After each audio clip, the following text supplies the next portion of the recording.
Gordon, if you'd just give me a couple seconds to monitor the people that are coming in from the outside, I'll tell you when we're basically slowed down a little bit.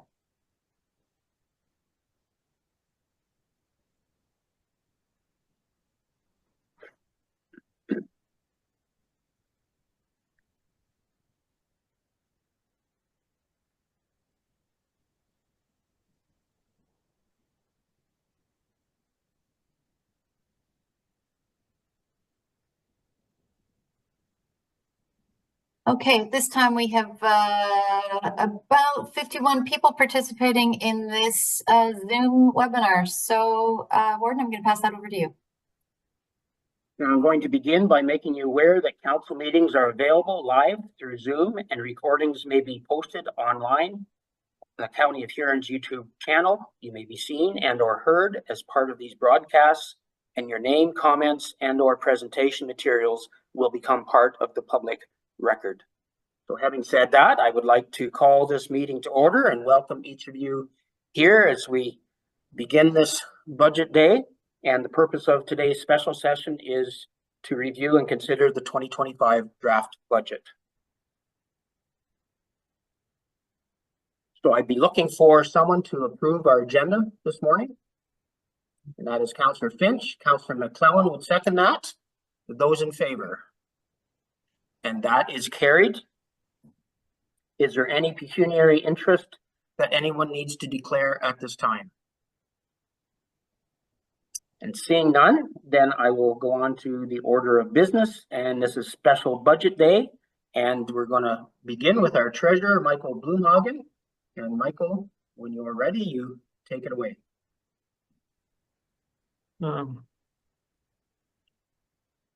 Good. Thank you, Warden, and good morning to County Council. So, just looking forward to the discussion today. We've got a full meeting of budget discussions and lots on the table for discussion. So, looking forward to Council's input for some of these issues. So before we get into the parking lot items, we've got them listed in the agenda there. I want to give kind of a current status update where we're at with the budget.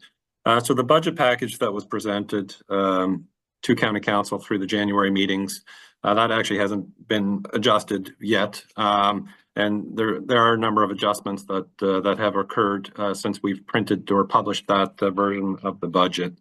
And I want to just go through those today so we have a good understanding of where we're at before we finalize or provide direction later in the meeting today.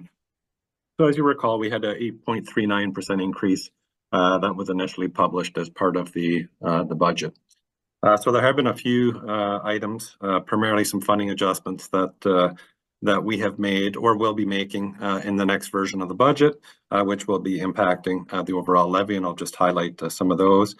So within the Homes for the Aged, we've got the allied funding adjustment in the program and support envelope of $122,000. So I just had a little error in terms of how I had that calculated in terms of a potential clawback of funding there. But that is an extra $122,000 in revenue that we're able to book. So that is decreasing the levy. On the other hand, though, in the planning budget, we had a double count of some inter-county revenue that we're charging out to departments. So unfortunately, that was a double count. So we actually had to increase the levy by, or will have to increase it by 91 to account for that. And in housing for the CMHC, we had received some funding for CMHC where it's a 70-30 split. In terms of how we had reported those projects last year for some of the funding, we actually had included that funding at 100%, which was an error. Reallocated some of that, so it's actually shifting 170,000 from 24 to 25. So that's actually revenue for 25. Now it impacts our surplus in 24, but overall we're still in pretty good shape to meet our targets in 24. But that does change the levy for 25. So with these adjustments, we're at about 8.01%. Also keep in mind there is some growth, assessment growth this year, so that is equivalent of about 1.5% in terms of overall assessment growth. So with these changes, we'd be actually looking at a tax rate change of about 6.5%. So we're in a pretty good spot to start our discussions today. Now, there is going to be some more good news coming later on, and I'll let Dana share some of that information, but that will be an equivalent of about another 1% that we'll be able to shave off the levy. So we'd be in that 6.5%, well, 7%, so 5.5% tax rate change once we provide some additional details on that. So we're in a pretty good spot, feeling good. And looking forward to that direction. Now, there are some additional adjustments that we do have to make that will not impact the levy, but it's going to impact some of our reserves and also some of our OSIF funding and the carry forwards that are available. And I'll just highlight a few of those. So with the Bruce Power, and we touched on some of this already in the previous presentations, but just as a reminder, so I'm going to have to adjust reserves for the Bruce Power contribution for the Gibbon Street project. I had initially included the full $1 million as a donation, but that's over 6 years. So that's just a reserve adjustment, which will then replenish the reserves over the years. Just missed some corporate depreciation, of which we're not going to be raising levies for, but it's going to be in our financial statements. That's $46,000. In terms of the Gibbon Street project, there was a timing issue, but just a timing of the recognition of the coach funding. So we just received our agreement for 25. So that's just going to shift the funding from 24 to 25. But again, that just impacts our reserves, nothing more. That project was fully funded by a little bit of revenue and reserves, but it's just going to change the presentation within our statements. And we do have some capital projects that were added, that were missed, small carry forward for the homes. And then there's a list here for public works. The biggest change being the paved shoulders in Dashwood. That's actually increasing by $220,000 based on a quote. So that's the big change. But in terms, and if that's going forward, I would be looking at adjusting the OSIF revenue that we're bringing in, reducing the carry forward into 26. So that would be nil impact on the levy, but it would also reduce some of our funding. There's one additional one that is not included in this list that as there was some confusion with one of the jobs in Exeter. It was actually the Connecting Link project that we're working with the South Huron on. There was some additional work that actually has to be done on Thames Road between 80th or Airport Road and that Highway 4 intersection on Thames Road there. So there's some engineering that's going to be required, $120,000, of which we have some development charges that have been received from a property. So that net impact would be $85,000 on that. But again, I'd be adjusting just my OSIF carry forwards on that if these were all to be approved. And just wanted to touch base too on some of what's going on with our winter maintenance right now. And we've relied on some surpluses with our winter maintenance budget for the last probably 4 years. So we've had some significant savings within our winter maintenance. That is not going to be the case this year. And we're not going to have that surplus going into 26 like we have in the past few years. So just based on January 25 alone, we have already matched our 3 months from Jan through March, first quarter of our previous 4 years. So we are well on the way of exceeding what we've even included in the budget for this 25 budget. We do have $1.4 million in our winter maintenance reserve to assist, but again, that would have to be replenished, and we just won't have that surplus going into 26. So that will be a future pressure that we're going to have to talk about in 26, as we're not going to have that levy mitigation to the same extent as what we've had this year. And just in terms of where we're at for 24, just working through that surplus, it's going to be in line with what I had previously projected through the Q3 report. So we will have some levy mitigation available for this year in the tune of that 1.8 to $2 million. And with that, just a little overview. We will get through, so we'll run through all the parking lot items, and then at the end, we will actually open it up, and the warden will be requesting some direction from council in terms of directing staff to bring back hopefully a draft budget to be approved. So with that, warden, I will pass it back to yourself. Hey, thank you, Michael. Is there anything needed clarification there at this point, Councillor Klopp? Yeah, thank you. I was just trying to write your numbers down, Mike, and you talk slow enough. I just can't write fast enough. The different changes, housing 70-30, if I heard it right, there's sort of, it works out, there's actually going to be 170,000, I think I wrote here. Planning, you said there was you said a number there, I didn't catch it. 91,000. It was 91,000?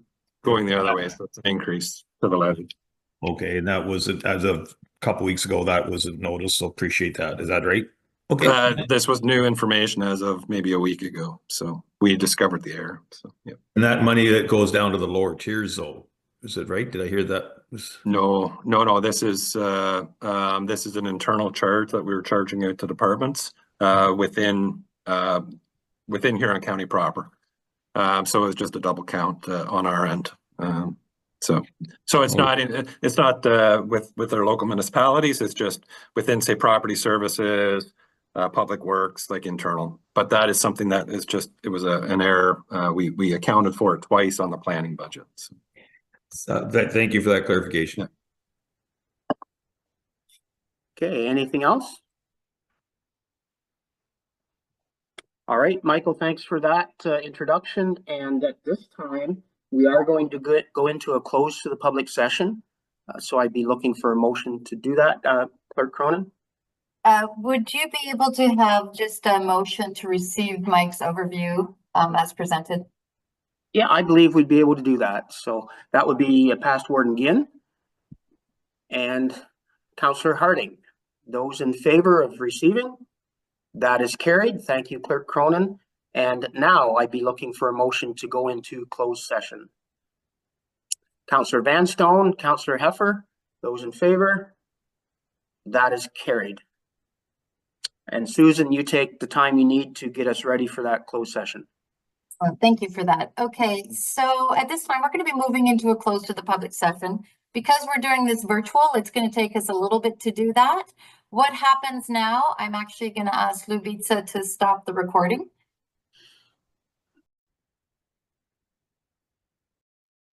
Okay, I'm going to be looking for a motion that we rise from our closed session and enter into our open session of council. That is moved by Councillor Bazinet, seconded by Councillor Anderson.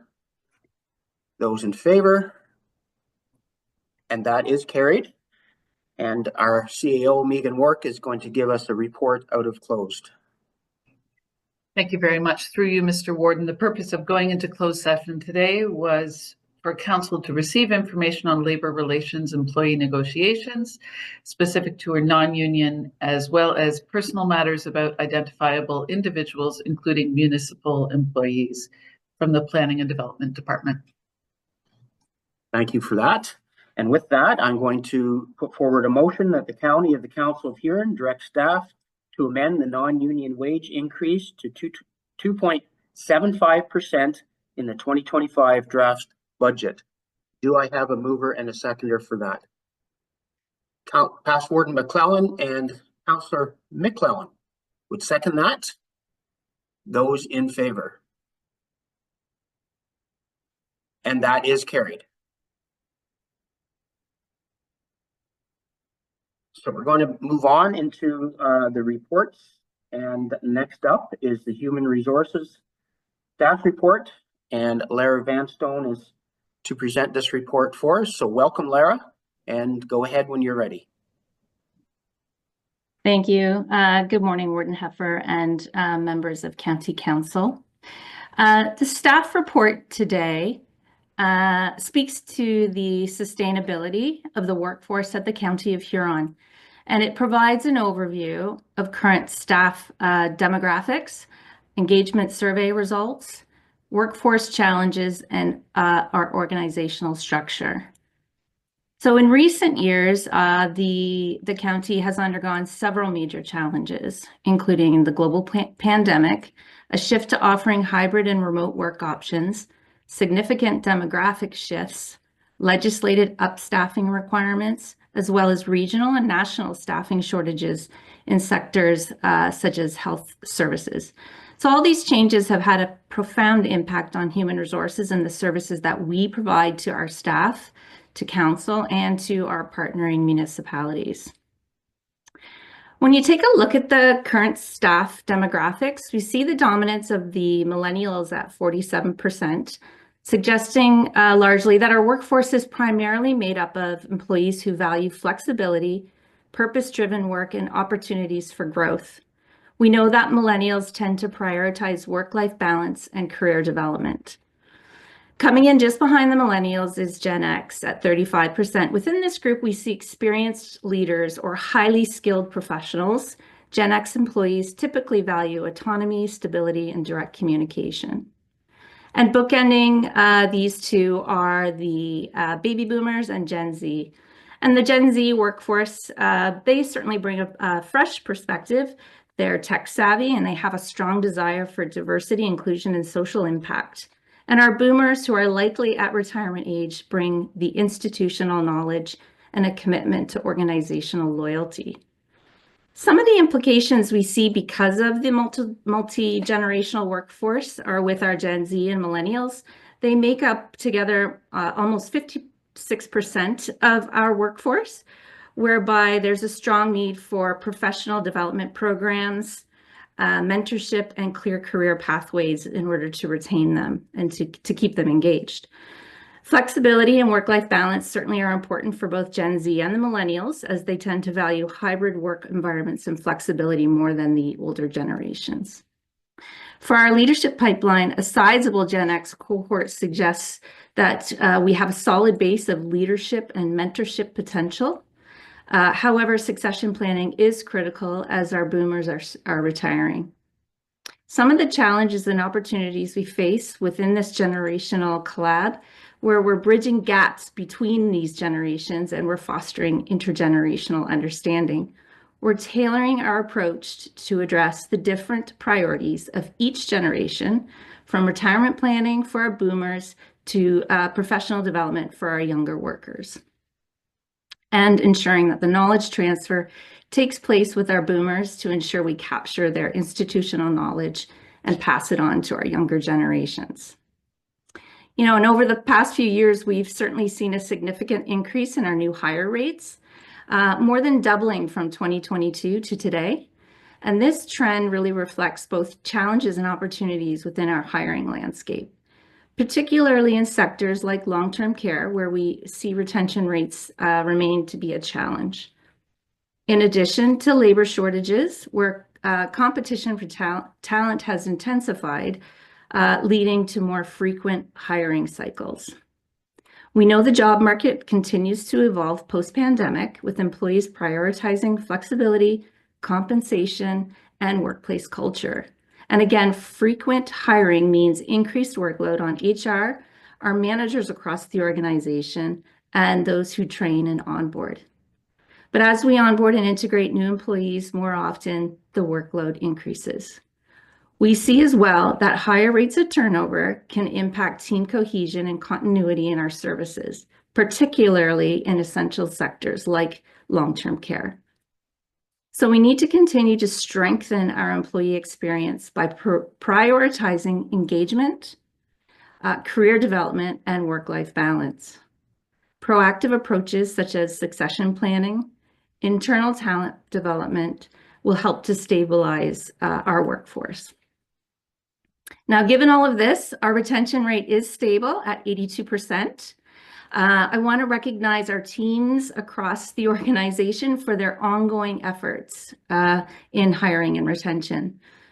All of us across the organization continue to work together to build a stable, engaged workforce that supports both our employees and the communities that we serve. We've observed a concerning trend within our paramedic application rates, which have been declining in recent years. We're experiencing industry-wide shortages, and this is not unique to the county. Paramedic services are facing recruitment challenges due to workforce shortages. In particular, there's a decline in enrollment in paramedic programs as fewer students are entering these paramedic training programs, and the long-term pipeline of new recruits will continue to shrink. Additionally, impacts are increased pressures on our existing paramedic workforce to fill vacancies, and current staff may be required to work more overtime, increasing the risk of burnout. We have seen a notable increase, however, in application rates across many other departments within the organization, which is very encouraging. We know that municipal jobs provide stability, strong benefits, and a sense of purpose. And this overall we find attracts job seekers.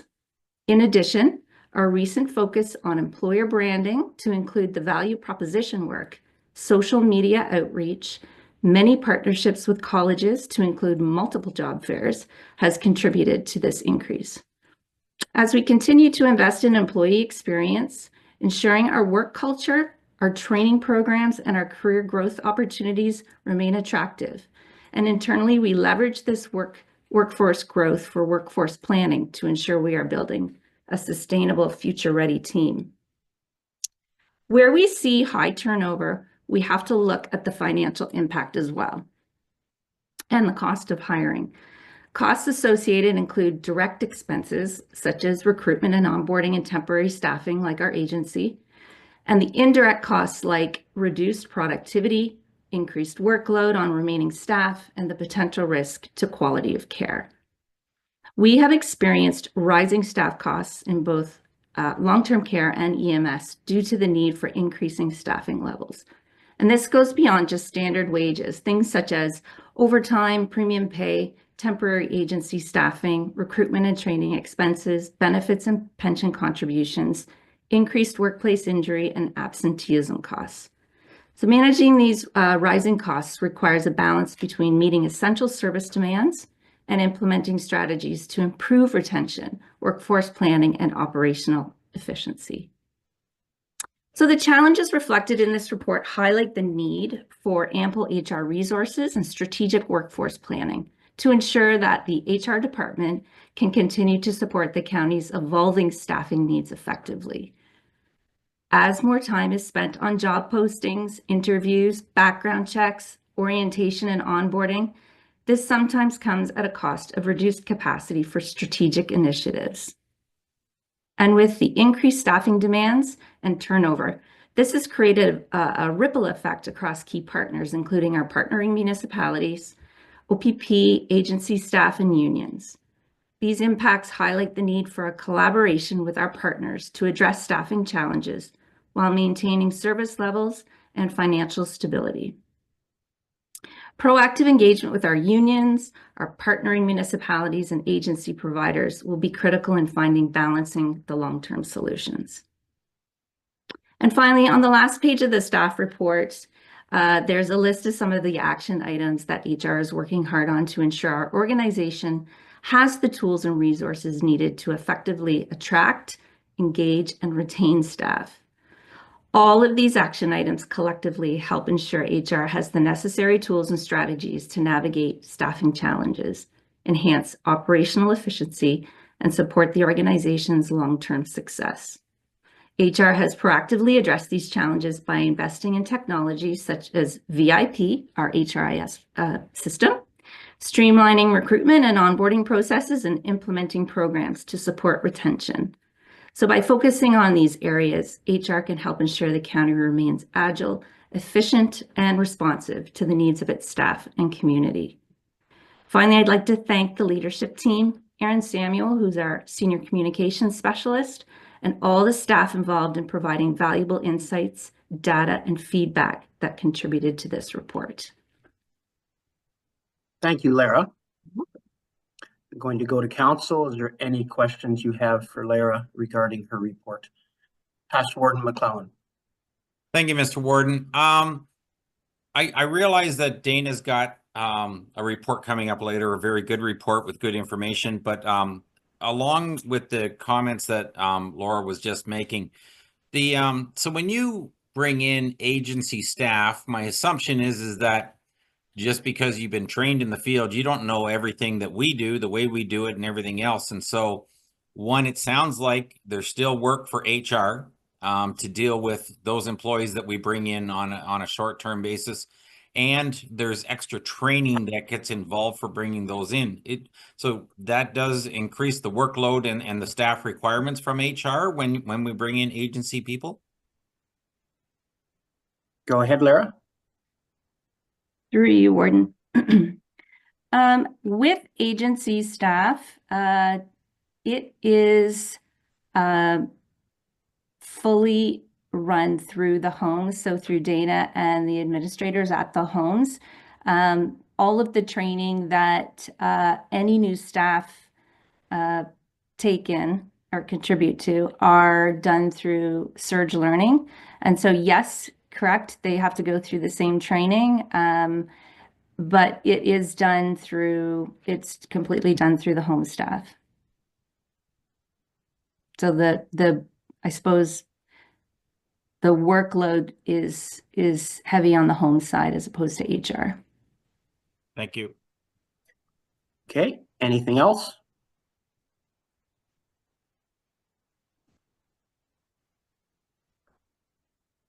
I'm not seeing any other hands moving, so I'm going to go to our recommended motion to receive Lara's report. Do I have a mover and a seconder? Past Warden McNeil, Councillor Dietrich would second that. Those in favor? That is carried. Thank you, Lara.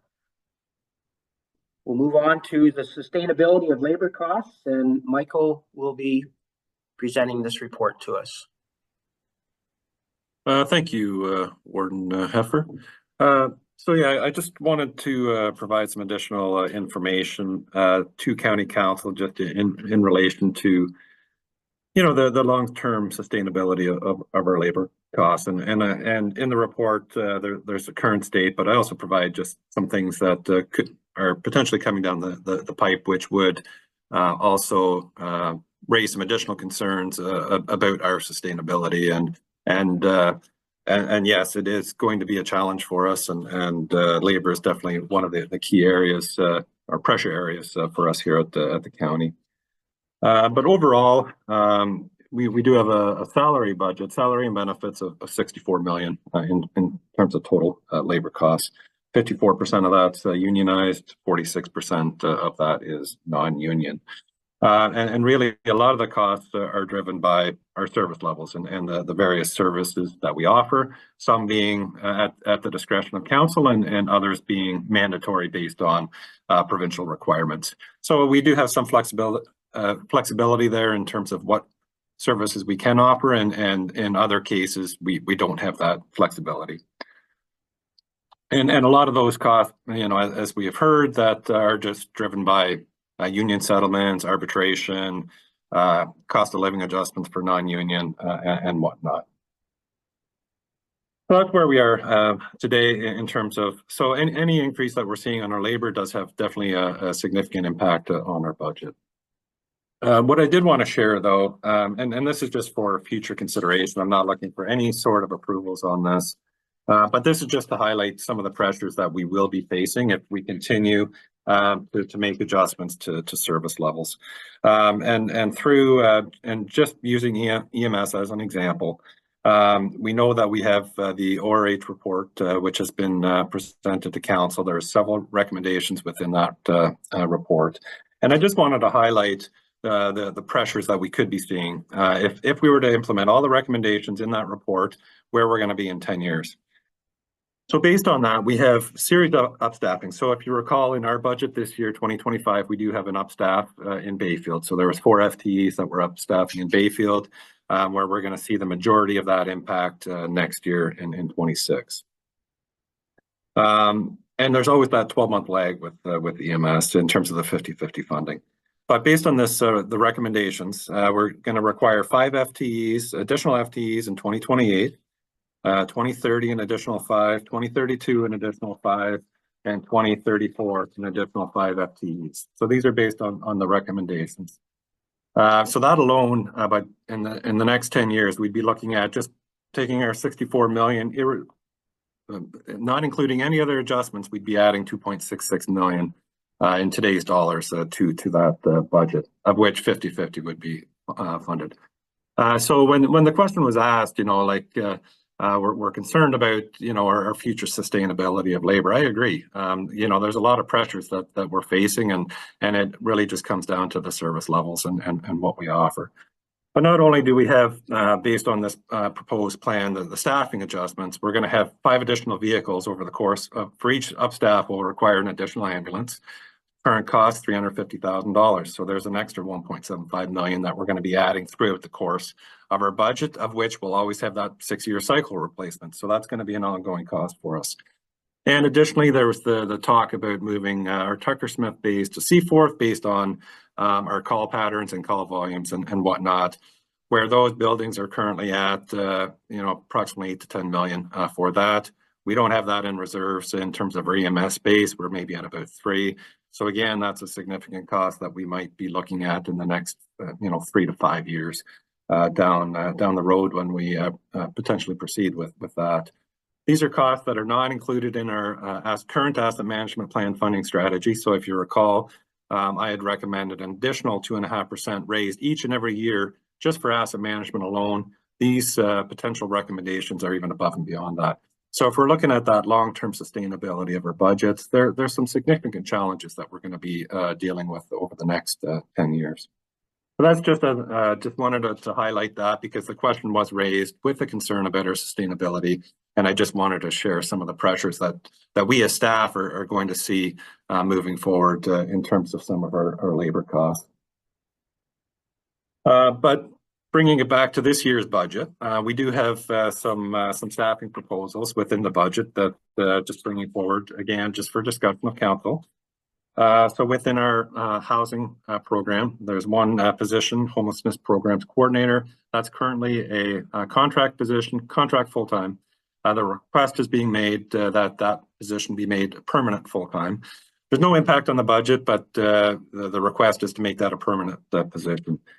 We've got some information there in terms of the benefits of that program, and Barb is here to answer any questions if you know some additional details are required there. But there's pros and cons to contracts. We know contract positions are hard to fill. We know that getting qualified staff to fill that is also a challenge. And there's some benefits to it. It affords council some flexibility if you're wanting to massage service levels a little bit. So there's pros and cons to contract positions, but this is there for your consideration. But what I would we haven't had a wholesome discussion about where we want to end up or council's desire for service levels for our homelessness program. It's kind of been incremental cost through the COVID the last 4 years where we're just seeing increased pressures with respect to this program. We haven't had that wholesome discussion in terms of what is council's desire and what is that set service level that the council wishes to see. And this is really important as we bring Gibbon Street online as part of that whole package for the homelessness program. So there is a report coming forward in April, and that's where from housing or through Director Hall, and we'll have that opportunity to hopefully have that discussion and really nail down our proposed service levels, because we need that discussion in advance of approving or entering into contracts for the next winter season. So that is there for your consideration, that moving this position to permanent.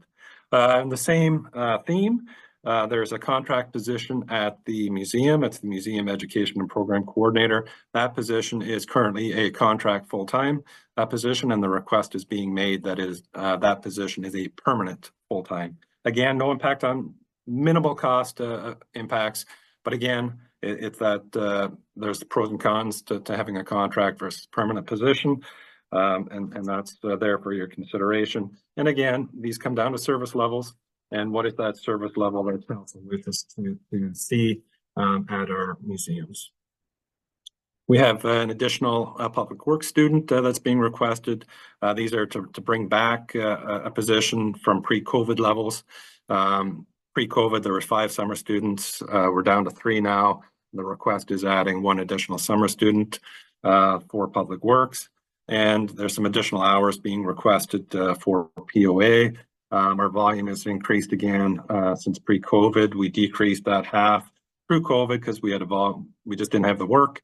Now that we're seeing normal work levels or volume again, we're having that additional core time, the additional work that's tied in with the volume, and we're just requesting that we add back some of those hours.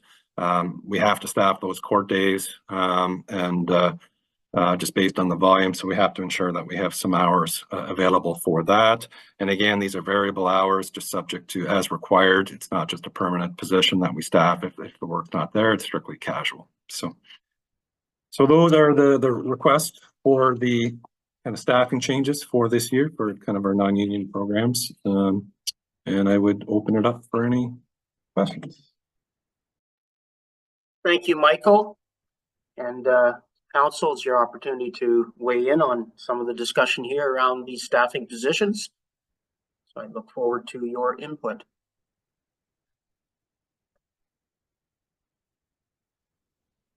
Councillor Vanstone. Thank you, Mr. Warden. I'd like to see everybody become full-time persons, but I'd like to wait before I make a decision until we decide or we have an idea of what percentage we're looking at this county to go up for. So that would give me more of an indication as whether I want these people full-time or part-time. So that's just my comment. Thank you. Okay, other comments? Councillor Anderson. Thank you, Warden. I'm not prepared to go ahead and make any contract positions into full-time positions because, as Councillor Vanstone said, it would be nice to see what the impact of the levy is going to be on to people, because there are a lot of people out there that are finding it challenging to come up with the money to pay their bills. So I would just prefer to leave it right now. Okay, thank you for that.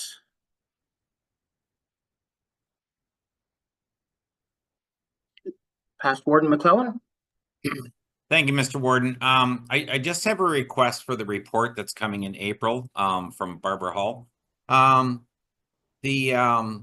With bringing the Sanders Street project online, we certainly had money from out of the cold and maybe other areas that we were diverting, but I'd like to know what the net sum of money is, not only that we're putting into it, but where we've diverted it from, and are we just picking it up in other areas, or how does that all work out at the end of the day? So if we could ask that that math just be included in the report. And also, if there's an opportunity that, since we've increased technically the housing in the county, is there an opportunity for any extra funding from the province because we've made this investment on our own?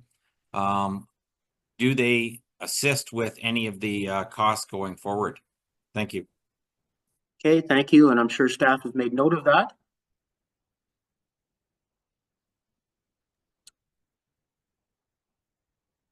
Councillor Heffer. Yes, thank you, Mr. Warden. At this time, I feel all right by giving the Public Works a go ahead with the student help. That's just my thought. To me, I think we're getting good bang for our bucks there. Whenever I go past where they're flagging or things like that, I think they're put to good use, and let the more senior people do their job. Thank you. Okay, Councillor Basnet. I would confer with Councillor Heffer as well in regards to that. It's always good to provide an opportunity to students to have a job throughout the months available. There's a possible opportunity that we hire that student after the fact as well for a future career. So we talk about youth engagement. That's just another way in engaging our youth. In regards to the homelessness position, I think everyone will know my stance on that. I think it's important. For anyone that attended the Roma conference, it was highly discussed, and I've heard at the council table several times, we're building buildings in certain places, but what about our municipality as well? So, you know, I think we need to continue to keep a foot forward on those issues moving forward in regards to homelessness and mental health. So thank you. Okay, thank you for those comments. Councillor Noel. Thank you, Mr. Warden. This is just a general comment, I think, more than anything else. I certainly understand the concerns around the table. One of the things that makes me confident in the recommendations we get from staff is the attrition policy and the information that we received in the HR report. I mean, the expansion to our workforce is not something that is sort of a decision recommended lightly by staff. I think the fact that everything is reviewed before it comes to us to ensure that it is something that is, necessary and very helpful helps me to, as I said, just have confidence that these recommendations aren't coming to us lightly, and I want to thank staff for that. Okay, thank you, Councillor Noel. Any further comments? Past Warden Ginn? Yeah, this might be out of place, but Mike, could you just give us, once again, I know we've asked for this before, what a 1% tax rate increase works out to for dollars? If, if we come up with a number that we want to end up at, like, it's helpful to know how many dollars we actually have to cut out of the budget.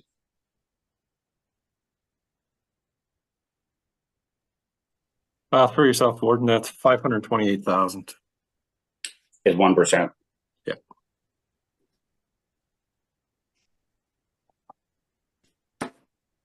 Thank you. Okay, I'm scanning the screen, looking for hands to move.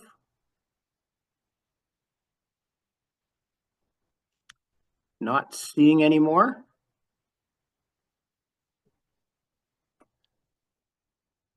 So, Susan, I'm just going to ask for procedure reasons, we'll be looking for a motion to receive this report. And if there's any specifics to the positions that have been discussed, then that would need to be done separately.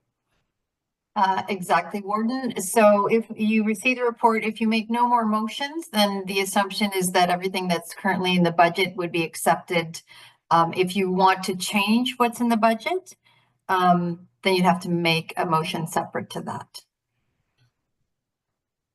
All right, just want to make sure everybody is clear on that so that you are clear going ahead and staff has clear direction from council. Councillor Klopp, did I see your hand? There you go. Sorry. So right now, sorry about that. The motion, if it received for information, all these things will be going ahead. They will become full-time positions. The workers will be hired. Is that the students will be hired? Is that how I haven't got it right in front of me. I'm down to one computer here. Sorry. That's the way it's being presented, Councillor Klopp. So if we want to discuss the positions, then we would do that by a separate motion to give clear direction for staff. Yep, go ahead. Okay. If I understand the positions that are right now are on contract, but they receive all the benefits, because did I hear the treasurer say if it stays the way it is, there will be no difference to the budget? Did I understand that right? I guess my question to him. And Michael will respond to that answer. Yeah, thank you, Warden Heffer. So the benefit structure is a little different. With your part-timers, you have to pay vacation pay. You have to, there's in lieu of benefits. They would still potentially get the OMERS. And then you're paying statutory holiday pay as well. So when you factor in that benefit package for a part-time contract type position, then relative to a full-timer, which would have extended benefits like health and dental, it pretty much works out to about the same when you look at the full expense for a kind of part-time position versus a full-time permanent position. So it's just different benefits, but it works out the same. Pretty much, it's close. then not the only, but a benefit though, if something would happen in a year from now, it's a lot easier to have to terminate than if they're full-time. That's the basic difference? In terms of the, sorry, go ahead, Megan. Oh, go ahead, Michael, and then Megan will step in Oh, after. I was just, I can't speak to the HR, the permanent bit. I'll defer to Megan on that, but for a contract, end a contract. Like there's a set period, and the end date's the end date, but I will defer that to CAO War. Go ahead, Megan. Here's what I would say. Council is making a commitment to a certain service level when they move a position from a contract to a permanent full-time. So from my vantage point as a CAO, I need for council to be aware of the fact that they are making that commitment on behalf of the county to change the service level or to continue the enhanced service level of the corporation. It's always difficult to part ways with a staff person. And yes, it is easier to do so when you have a contract position in general terms.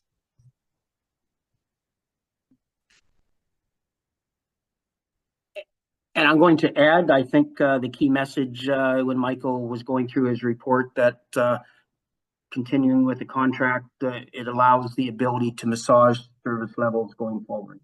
So you're listening for keywords. I think that was one of them. Councillor Klopp? Yeah, for discussions, I guess you should keep them all separate motions. Probably the clerk would appreciate that.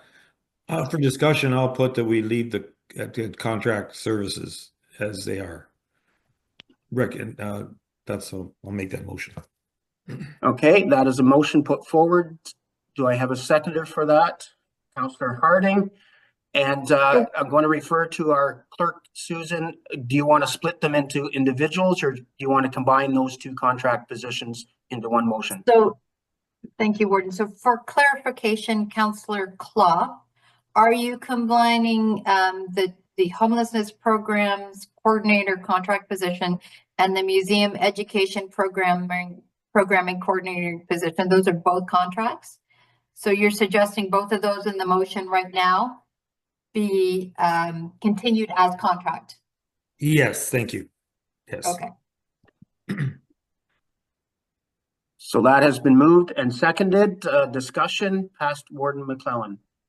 Thank you, Mr. Warden. Can I just get a clarification? So whether we move the person to full-time or whether they stay as contract, and I'm referring more to the homeless coordinator, not the museum position, does it affect the budget at all? And if not, I've got no problem leaving it the way it is now until after we receive the report in April and actually have more information and then know better at that time whether we should be making a change. And Michael? Yeah, through yourself.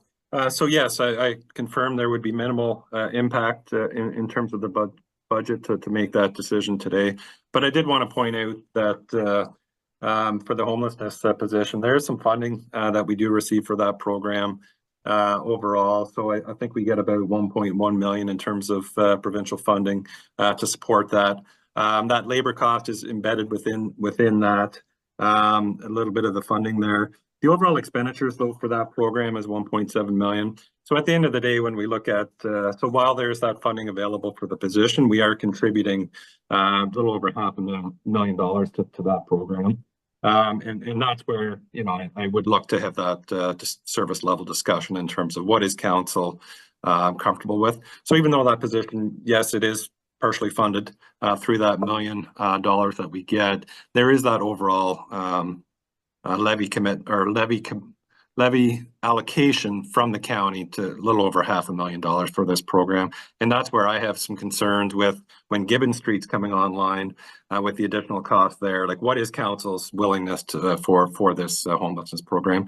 And that's just where I caution council. Let's have that discussion overall with Gibbons in mind, the homelessness program, and then come up with an approved service level in terms of what that commitment is, because it's been incremental costs since the onset of COVID that we didn't have this in our budget really before. This is kind of new for us, and it is a pressure. It's an expanding pressure, and I just want to make sure that we have that service level discussions.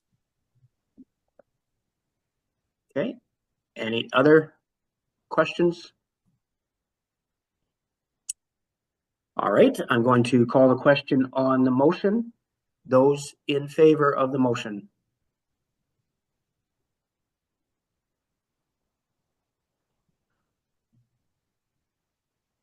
I believe that motion is carried, and I'm going to ask our clerk just to confirm that.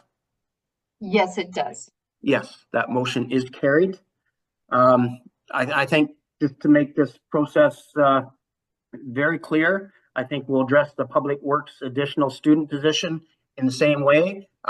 Be looking for a motion to give direction for staff on that position as well. Councillor Heffer? Yes, I move forward with that, please. So that you would be asking for that position to stay in the budget? Yes, thank you. And Councillor Dietrich, I believe, seconded that.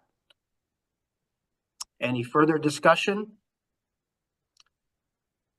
Seeing none, I'm going to call the question. Those in favor? And that is carried as well. And the POA additional casual hours.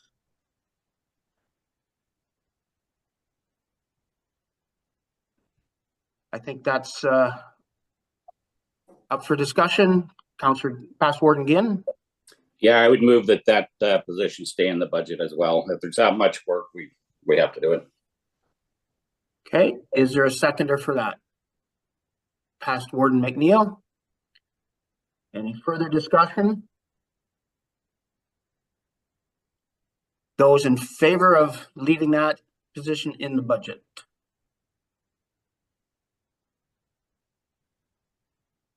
I believe that is carried as well.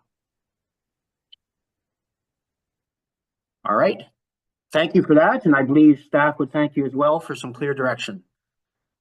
So we'll move on to the homes for the aged, the agency usage. Mr. Chair. And I believe Dana would be speaking to this, Dana and Mike.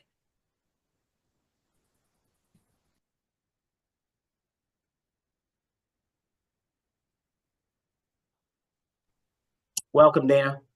Thank you.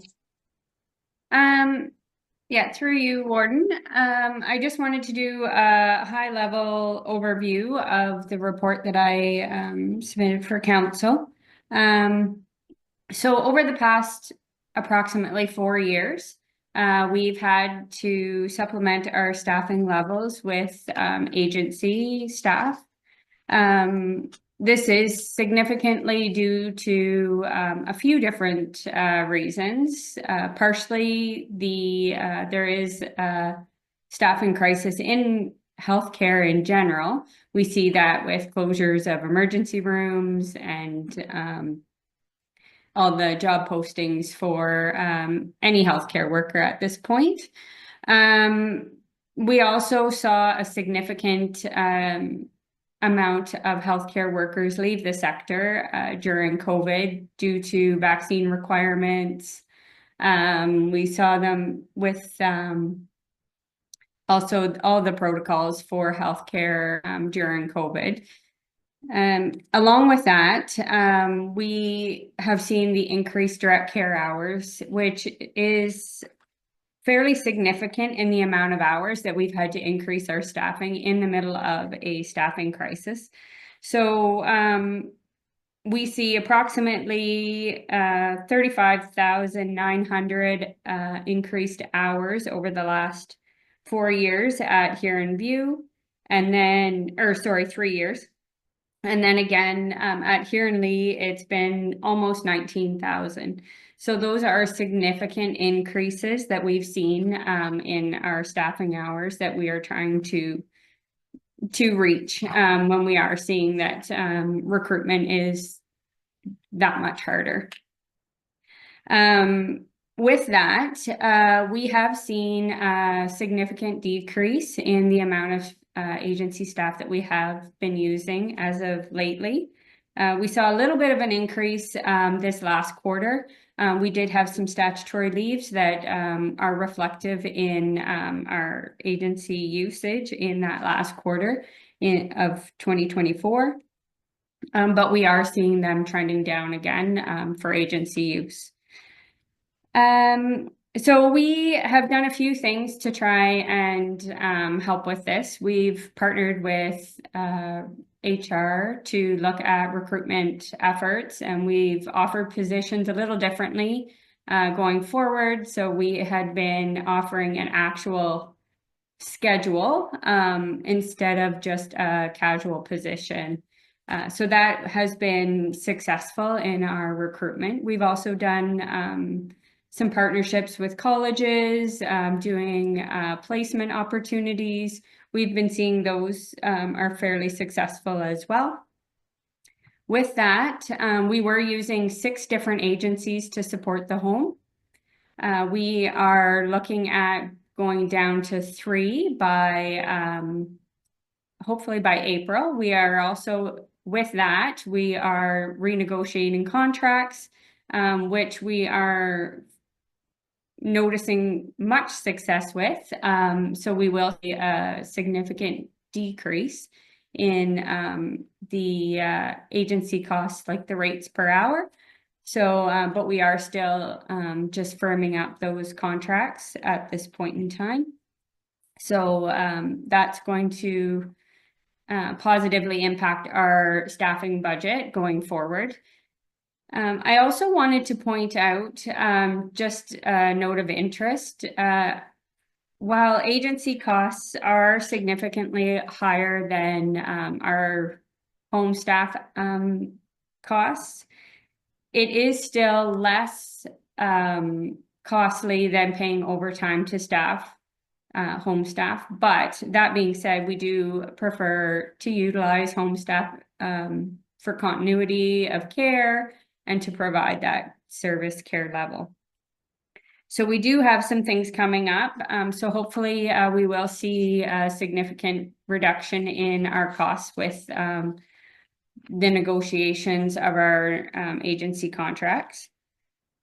We were also asked to look at the reduction of our long-term beds to support the home staff that we have, so to reduce the beds by the number of staffing levels.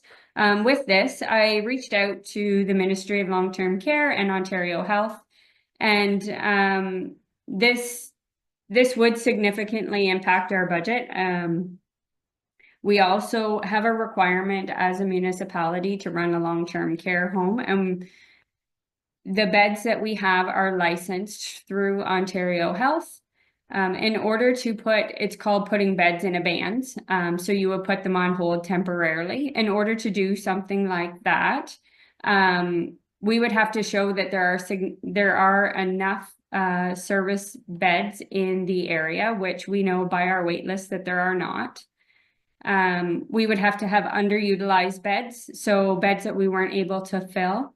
But we do also have a long wait list, so we would not be eligible for that.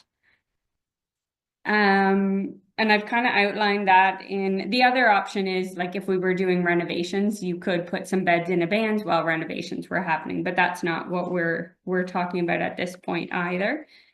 So it's not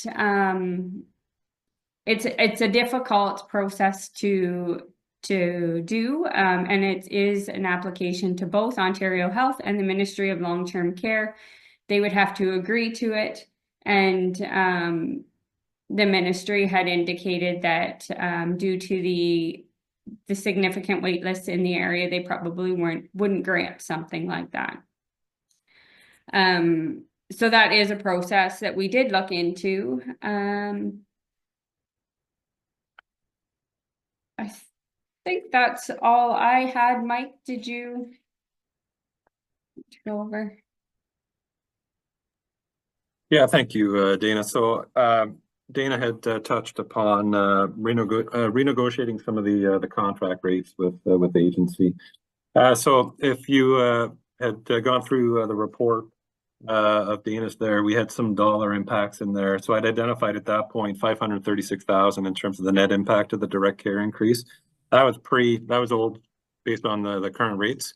When we're looking at the renegotiated rates that will hopefully be moving forward, there'd be nil impact on the budget for that. So we'd be essentially wiping out 536,000 from our levy. So that's where, if we recall at the outset in the intro, I discussed there's some further impacts coming down the road. So this really is the most significant impact that we have on our budget, and kudos to Dana and her team for moving forward on that, because that is a significant saving. So that essentially is 1% right there on our levy that we're able to reduce. So I just wanted to share that. So the information that's in the report is a little outdated, but just know that there would be nil impact moving forward with those rates. So just wanted to share that. All right, Councillor Harding. Through you, Warden, just a question for Dana. I'm a little disappointed in how they handle this waiting list, and I just wondered if you had an opinion on that, if it's being policed, or when you start replacing people, residents, are you going through a bunch of names that they just have their name on there for whatever reason, that it's not a justified thing that they want to come to Huron View or Huron Lee? Dana? Through you, Warden. So the applications are done through Ontario Health at Home. So our wait lists are managed through them. So when a bed becomes vacant, our worker would give us a call, give us a few names to review. We would review those residents at that time and pick from there. What impacts our wait list significantly is often the people that are put in on the crisis list. They override our actual wait list. So there's been many months that we have not even got to look at our wait list. We are just admitting from crisis. So, and that's fully related to not being enough beds in the county or in the area, in the sector, in as a whole. So people are staying at home longer, and then we're seeing that they're coming into the home and they're not staying as long. Their journey with us is much shorter than it used to be, and it's due to the deconditioning at home or in hospital prior to coming into the home. So that's kind of, I hope that answers your question. Thanks for that information. All right. Past Warden McClellan. Thank you, Mr. Warden. Dana, thank you very much for the report. A lot of information in there. In fact, so much I had to phone Mike just to get some clarification on some of the math and how it all worked out. I really appreciated hearing that you're trying to renegotiate with the agencies, and that's great if you can get the figure down. It's really close to what I had asked for. And I know with your information from the province about whether we could put beds in abeyance or whatever, would not be just a quick decision that we could accomplish. But my original intent was that if we lowered the number of beds to be able to accommodate with staff that were full-time county employees, that at that point we wouldn't be paying any overtime. So there still would be some savings. But if we can service more people and it's not going to cost us more, and that's one of my questions right off the bat. So originally we had a report that said by the time we paid all the agency rates, and this was before you started into negotiations, it was going to add $975,000 to the budget. So are we to the point now where we're able to take that 975 off the budget to do what we're talking about? And then the other question I have, which is kind of a two-part, is that if we continue to use agency staff, even though we get them at a lower rate, which makes it more feasible, is there anything included yet for the amount of costing that goes into bringing those people up to speed, trained properly to work in our homes? And do you have any control over the people that come in? Could you have someone come for 3 weeks, you've been training them, and then the agency supplies a different person and you got to start your training all over again? Is that also possibly a situation you run into? So I believe that's going to be a tag team answer between Michael and Dana. Yes, I'll let thank you. Dana address first. I can speak to the budget piece. Okay. So the agency cost for orientation, it's different for every agency. That is part of our negotiation as well. Typically, our agency staff are staying for a significant amount of time. We have some staff that have been here since the start of COVID and have supported the home, both homes. So, but as part of our negotiation, the orientation portion is in that as well. And to the question related to the budget through yourself, Warden. So yes, the answer is yes, there will be a reduction of that figure. I just did a quick math on the direct care increase, but overall that figure will change. Reduced it for sure by the 500 and possibly more. I just haven't had time to work through that, but as we work through to bring the final budget back, that will be updated to reflect what we expect it to be. And yes, that will be significantly reduced in terms of the differential. I just don't have the final number at this point, but I can quite confidently say that if we get these new rates, that will be reduced significantly. Thank you. Okay, any other? Councillor Klopp?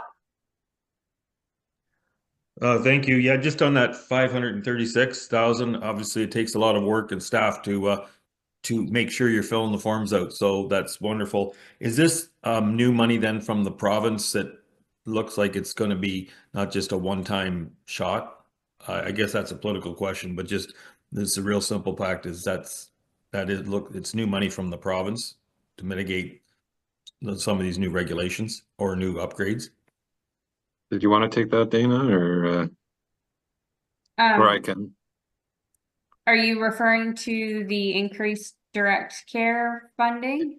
Yes. So those are, from my understanding, they will remain. It is the new base funding for the homes. Okay. Any other comments? Go ahead, Councillor Anderson.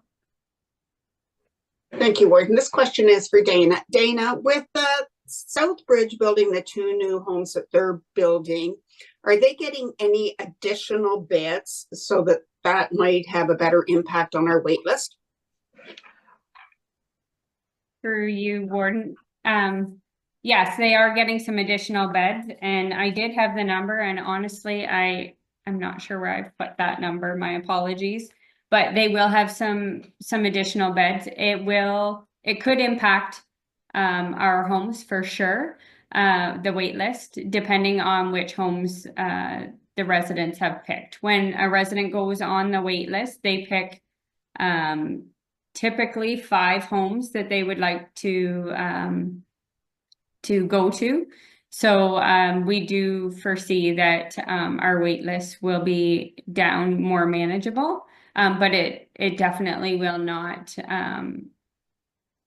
stop the wait list. We will still have a wait list, a significant wait list.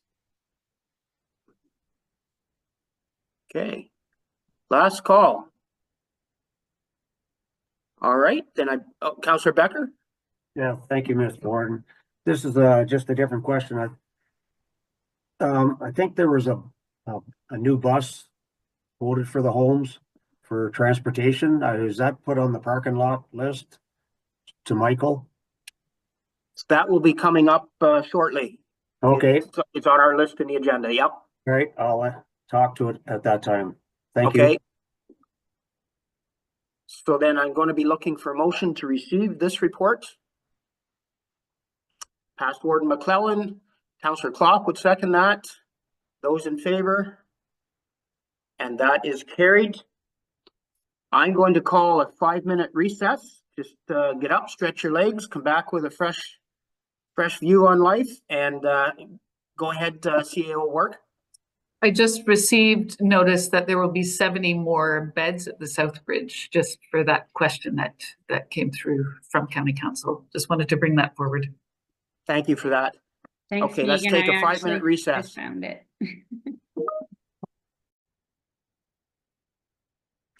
Welcome back, and I'm going to go to the next presentation, and that is the corporate productivity software licensing, and Michael is available for questions if you have any questions on that report. Seeing none, I'd be looking for a mover and a seconder to receive this report. So that would be Councillor Vanstone and seconded by Councillor Finch. Those in favor? And that is carried. And the town of Goderich, the court security funding. Again, Michael is here for questions on this report. Past Warden McClellan. Yeah, Mr. Warden, I didn't really have a question for Michael. More my request is that I do agree that we should be doing something to help out. I'm just not sure that we should bite off the whole bullet at once.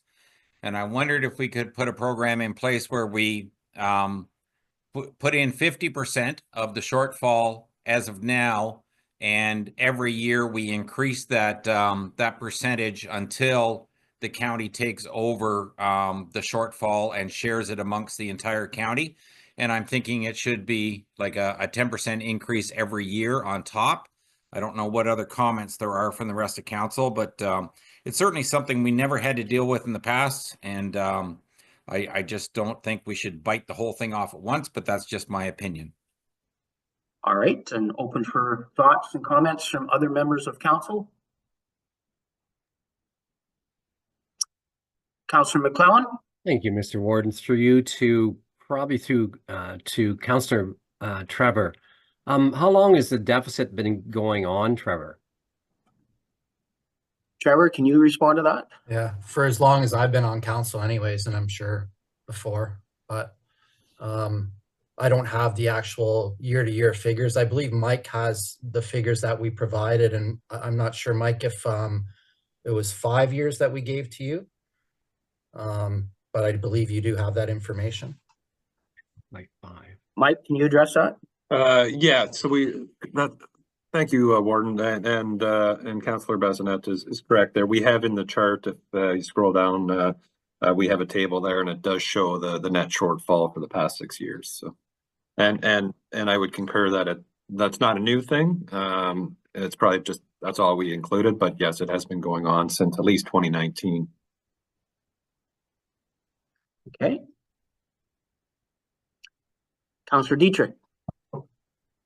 Thank you. The security costs that we see every time we go to county council, where is that cost going to come from? Is that involved in this too? Mike's nodding his head yes. That's correct. That's 100% where we'll see the impact for that will be the town of Goderich will be billed that. It'll be part of the shortfall. And yes, that would be, if we were to pick it up, that would be part of our reconciliation that we would pay for at the county if council moves forward with it. Okay, Councillor Dietrich, to follow up. Just, do we have any idea on the cost of that? Probably not.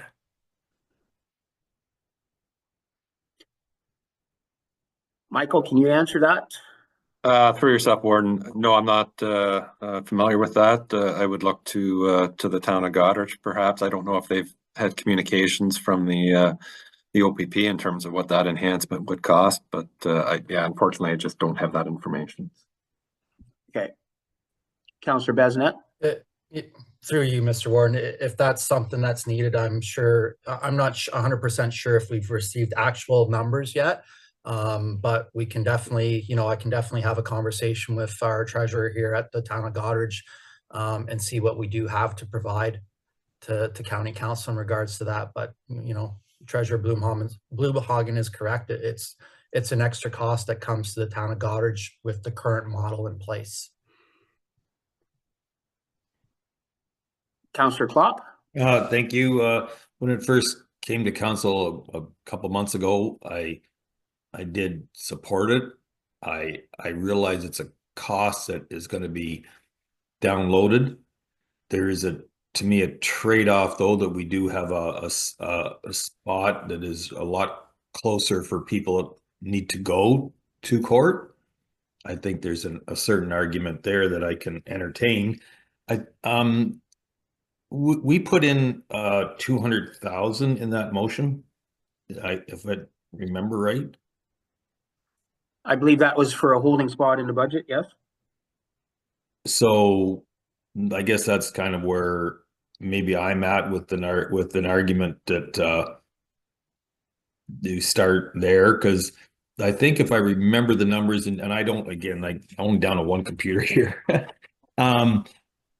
There's an estimated cost that it could be higher. I think I said that even at that meeting, but maybe to help show good faith and all that art and all that stuff that a fellow counselor made, maybe we start at the 200,000 this year and see where it goes. I just thought, but I will be supporting that we move forward here with this. I understand the issue a little bit, as much as I can. Okay. Anything from others? Councillor Anderson? Thank you, Warden. I agree with what Councillor McClellan has said, because if you look at last year's shortfall was 142,000. So if you pick up 50% of that and then possibly increase, I think that might be better. Okay, and I believe Councillor Ginn had his hand up. Yeah, thank you. My question was simply the 200,000, Mike, is that a maximum or is that just what we're putting into the budget? I would be more comfortable saying that's a maximum, but I just didn't know what your thought was on that. Go ahead, Mike. Yeah, so the way it's was presented as part of the original report and the motion that was passed to be included in the budget, it's 200,000 as a placeholder to be reconciled based on the actual costs. So we don't know what those actual costs would be. It could be 250,000, and then at that point, once we get the actual costs, it would cost 250, not just the 200. So if we were to change it to your point with a maximum and to Councillor Klopp's point, the motion would have, or the recommendation would have to be the county would approve up to a maximum of $200,000 to cover the shortfall. If it comes in less, you pay less. But that's where the motion would have to change, where it would be up to $200,000. But the way it is right now, it's open-ended. It could be 300 with these new costs. We don't know. But if you want to cap it, just say up to 200 reconciled based on, or reconciled up to 200,000 is where I would go, or suggest if that's the route that you wanted to go. Yeah, and if I could have a follow-up, Mr. Warden. Go ahead. My concern is with that added security that's at the door. We've all seen it when we go into county council, that these costs may go up substantially. I don't know, and I don't suppose anybody here knows, but I would be more comfortable just going with a maximum $200,000, and I would actually make that a motion. Okay, Councillor Harding? I'm sorry to ask this question, but I got kicked out of my computer for a minute, but I've got rejoined, and so sort of missed the first part of it, but I'm definitely in favor of helping support this. My question is, when do we have to pay when do we have to pay this amount? And if we don't have it in our budget this year, when are we going to get billed for this? Okay, I'm going to look for a seconder for the motion and then we'll address those questions. Councillor Klopp would second the motion. Okay, so Michael, can you address Councillor Harding's question? Yeah, so this would be for 2025 costs moving forward. So it wouldn't be anything to do with 2024, but we wouldn't know that until 2026. We would accrue, we would estimate what that expense would be. We would set it aside to cover 26. But the actual bill, when it is reconciled with the OPP in the town, it would come in 26 once they know what their 2025 costs are. So there's always going to be that timing delay where we're basically a year behind or we're guessing what it's going to be. But the motion would be for 2025 costs forward. But we won't know until 26. Thank you for that. Past Warden McClellan. Thank you, Mr. Warden. I have a little concern about doing it where we set a flat amount for two reasons. One, if we agree that this is something that should be shared by the county and not bore just by the town of Goderich, then once you set that maximum amount, then the town's going to have to keep coming back every time there's a change to it. If we start off at the 50% now, because we never had anything, it's an assistance to the town of Goderich right off the bat. It adds a little bit to our budget, but really this is a policy change where we're going to pick up the difference. And I understand the merit behind it. If we work it into our budget over the course of the next few years that we pick up the shortfall, then it's not a back and forth year after year with the county and the town of Goderich to try and get this thing equalized. And it'd be our responsibility if it gets beyond a certain stage. I don't want to dump it back on the town of Goderich, and it would be up to us then to try and fight. Is there anything that we could do different going forward? But that's why I had the preference of let's take 50% of it right now, increase it every year until we picked up the difference, and just make that as a policy for county council. There is several hands up, so I'm going to move around here. Past Warden McNeil, I saw your hand was up. Thank you very much, Mr. Warden. And I would like to, I supported the sentiment of past Warden Ginn on this up to 200,000. And I think that's the key. For the last 2 years, I see in 23, the deficit difference was 147,000. Last year, it was 142,000. So I think protecting ourselves up to the 200,000 is very appropriate. Thank you. Okay, Councillor Noel. Thank you, Mr. Warden. Through you, I just had a question for Councillor or past Warden McClellan. Is he suggesting that we enter into an agreement or sort of something more formalized and written with the town of Goderich for this? Because my understanding based on prior conversations was that each year everything in the budget is up for discussion and consideration. So that would be the only way I could see that what past Warden McClellan is suggesting would be entertained going forward with some certainty. So I just wanted to clarify what the suggestion is. Thank you. Past Warden McClellan? Yeah, and thank you, Mr. Warden. And to respond to that, absolutely, that is my intent. And that's why I said it really should become a policy of the county, whether it's a bylaw or policy or whatever it is that we actually pass, that we enter into an agreement with the understanding that this is an expense that should be bore by all of the municipalities across the county, because it is a responsibility for all of them to provide some of this service at the courthouse. It's not to the benefit of the town of Goderich, although there may be some benefit in the fact of having all the lawyers and the courthouse and everything in town. At the end of the day, I think we need to start to assume these expenses going forward. And if we slowly bring it in, it doesn't hit us all at once, but the town of Goderich can also then be aware of the fact that we will be picking up more of the tab as we move forward. Councillor Bazinet. I'm in favor of Councillor Ginn's motion, and I think, you know, hopefully we can create that policy that Councillor McClellan is talking about with the max of up to 200,000 as well, because maybe it's not going to be 200,000. Maybe it's going to be 180. You know, those are things that we don't know right now. That's the uncertainty, but at least we have an understanding of up to 200,000. So I'm in favor of that motion. Councillor Klopp.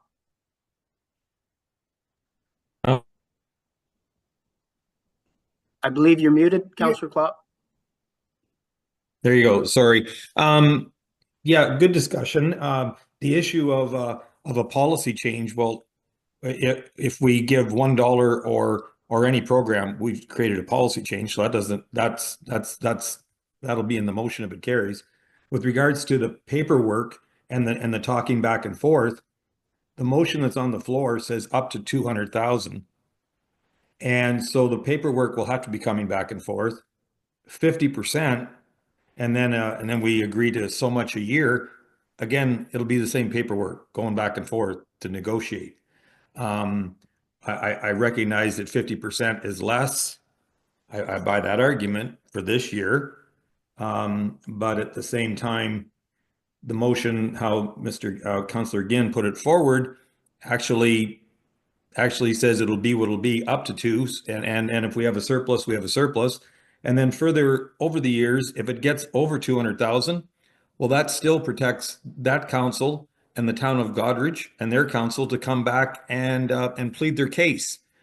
It doesn't, you know, so I think the motion actually, for me, the 200 up to 200,000 cap, the paperwork's going to be the same.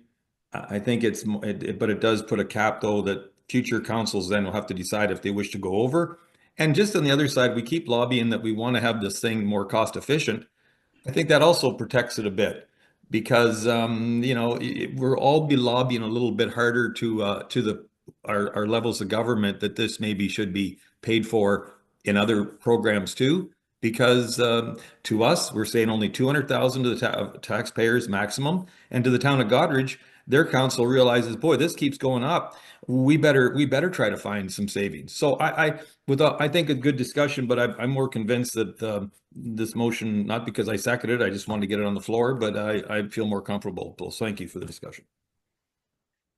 Okay, any others? Councillor Besnett. And I think moving forward too, we continue to advocate to the provincial government as well in regards to supporting this, hopefully moving forward, right? That's not going to stop, especially from the town of Goderich's end. And if we can collaborate with the county on this, I think we continue to advocate in that direction. And maybe it's something that we don't even have to worry about down the road. Councillor Noel.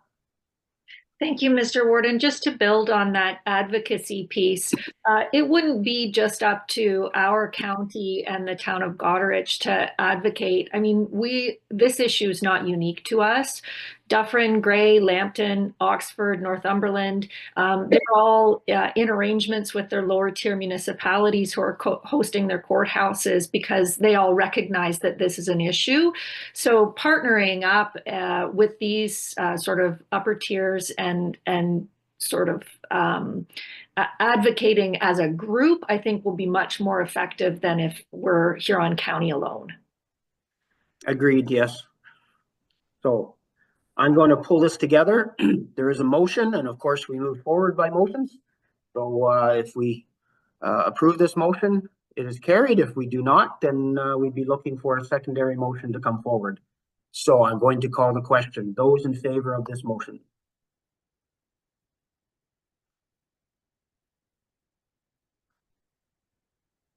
And that motion is carried. We're going to move on to, you will need a motion to receive this report as well. Councillor Besnett, seconded by Councillor Noel. Those in favor? That is carried. We're now going to move on to the Homes for the Aged, the discussion on generators, and Mike is presenting on this. Thank you, Warden. I'm not going to go through the full document. Essentially, we've got some placeholders in the budget, about 1.8 million between the two homes. There's a lot of information that we still have to work through, a lot of planning that has to be done. We will be bringing back full and complete information to County Council as we work through this project prior to going out for any kind of tenders or doing any additional work in terms of actually installing. So Council will have a further opportunity to weigh in on this. Very complex project, and just in terms of reading what was provided from the engineer, it might be a little more complicated than what we were thinking, and it might actually be more costly than what we're thinking in terms of everything that has to be done. So this is just strictly a placeholder from reserves, doesn't impact the levy at this point, and you will be provided with additional information in the future. I'll leave it at that. Thank you, Mike. Councillor Klopp? Yeah, and I can appreciate the reserve, but no surprise, it's from anybody that seen me on council, it's still money that's been taken from taxpayers, and it's there for something.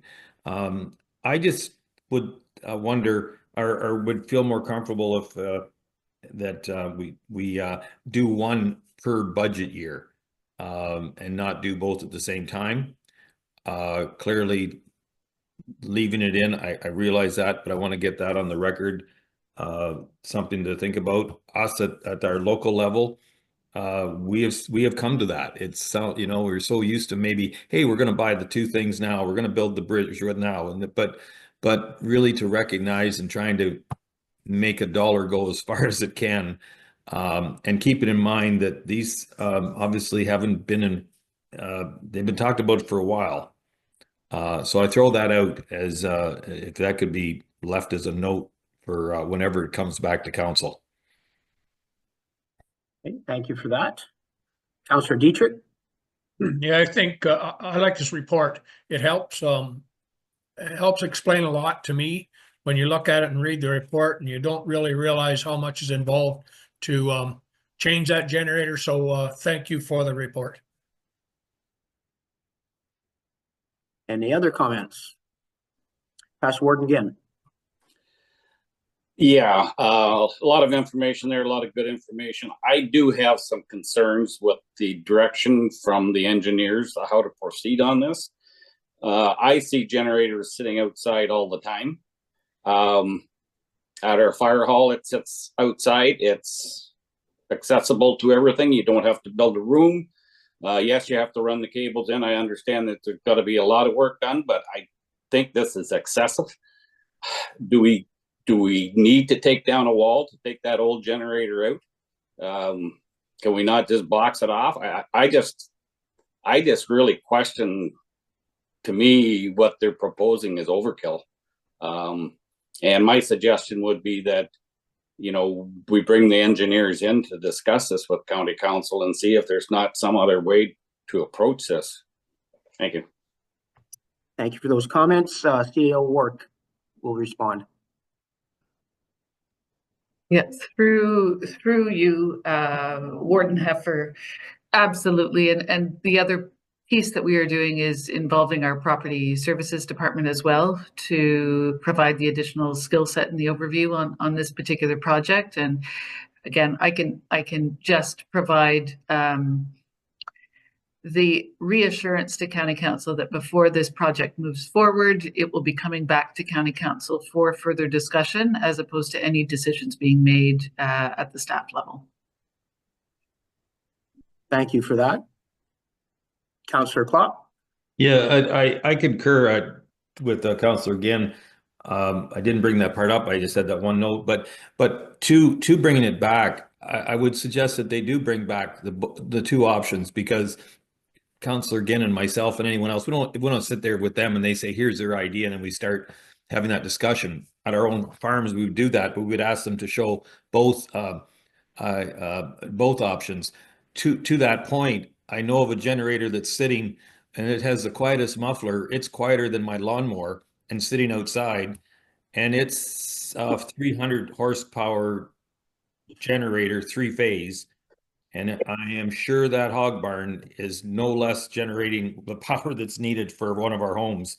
And there's no problem with it being outside, and to hear it, it's crazy how quiet it is. So I thank you, Councillor, again, for bringing that up, but maybe moving along, they come, when they do come, they show us both options.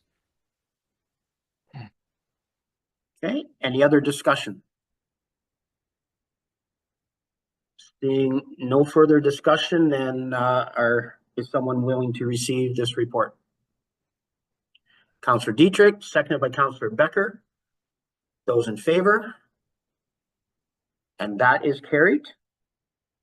The home service review, and again, Mike is available for questions on this.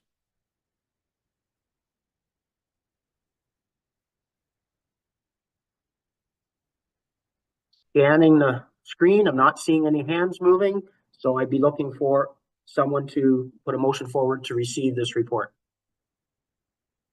Councillor Noel, seconded by Councillor Heffer. Those in favor? That is carried.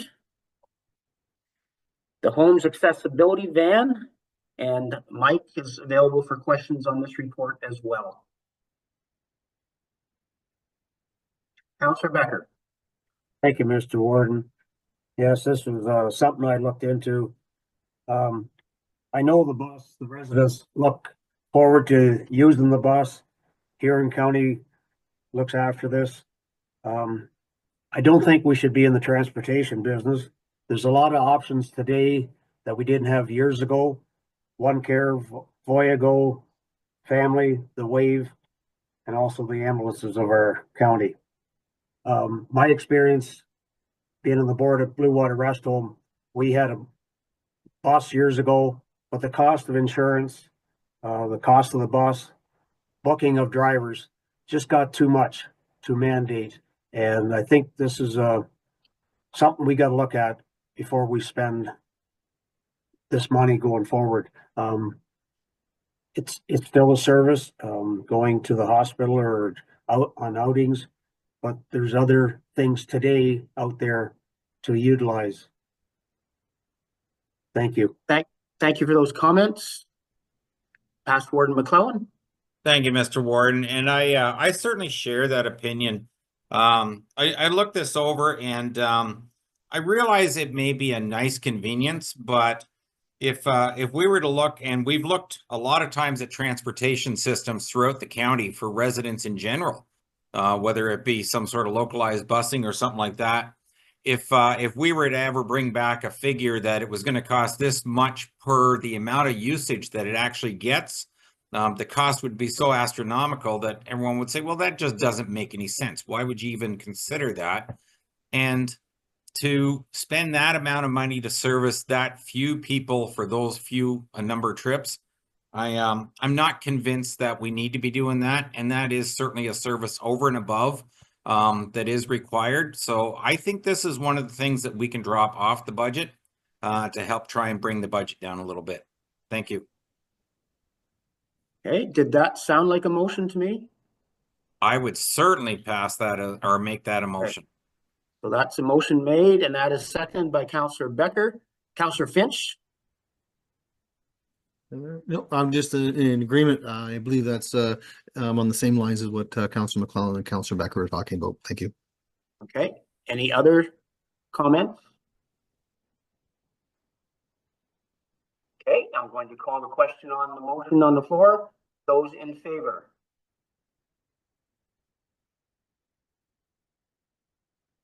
And that motion is carried.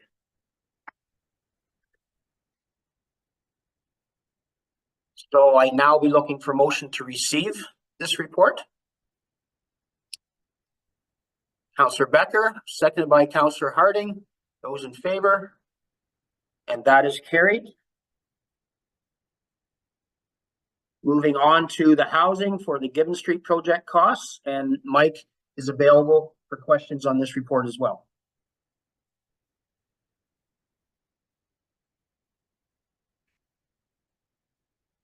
Councillor Noel.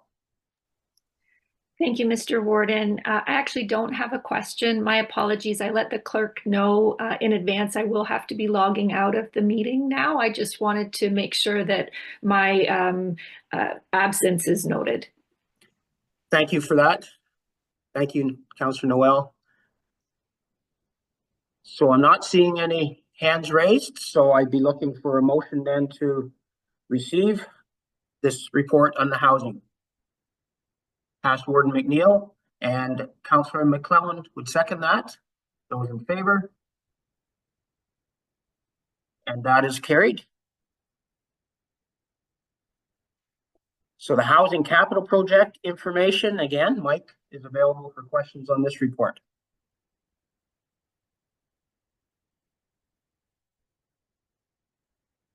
Not seeing any, then I'd be looking for a mover and a seconder for receiving this report. Councillor Finch, seconded by Past Warden Ginn. Those in favor? And that is carried.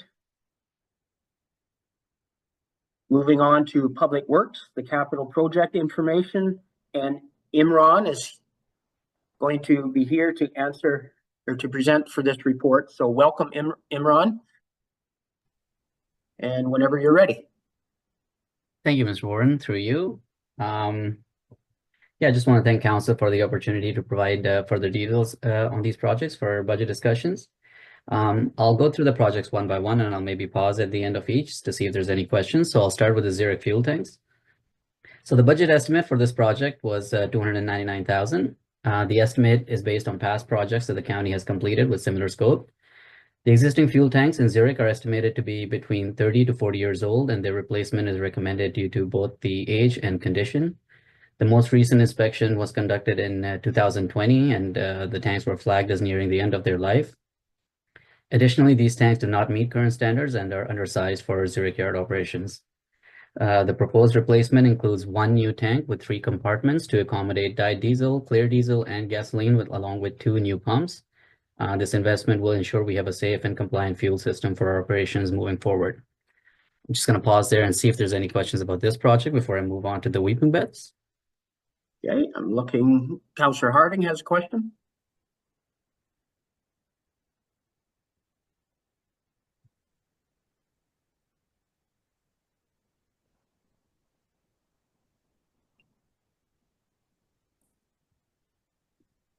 Councillor Harding's having some frustration with his technology there in Goderich.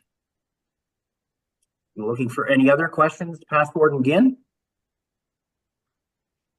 Yeah, thank you, Mr. Warden. Imran, I'm just wondering about the dyed diesel and the clear diesel. Now, I'm sure the snowplows and heavy duty trucks have to use dyed diesel, or sorry, clear diesel, but what do you use the dyed diesel for? I believe there's certain equipment that it's, I don't have the actual list that is needed, but I believe tractors and graders are one. So there is still a need for it. We're only, in terms of capacity, we're, to give you some reference, we use 20,000 liters, where the capacity for the tank for clear diesel will be 20,000 liters and 15,000 liters for dyed. So there are equipment that uses dyed diesel as well. Okay, thank you. All right. Councillor Dietrich. How do we source our fuel? Comment here. This is going to be done mute. Pardon?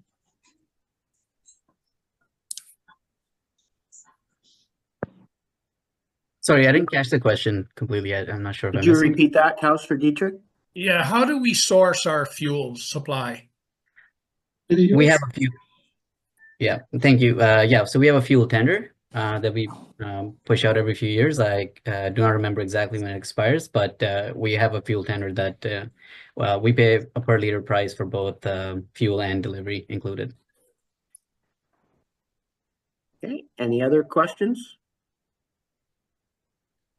Councillor Claw. Yeah, thank you. Did I hear right? We're having one big tank with 3 compartments? Yes, that's correct. It's an underground tank.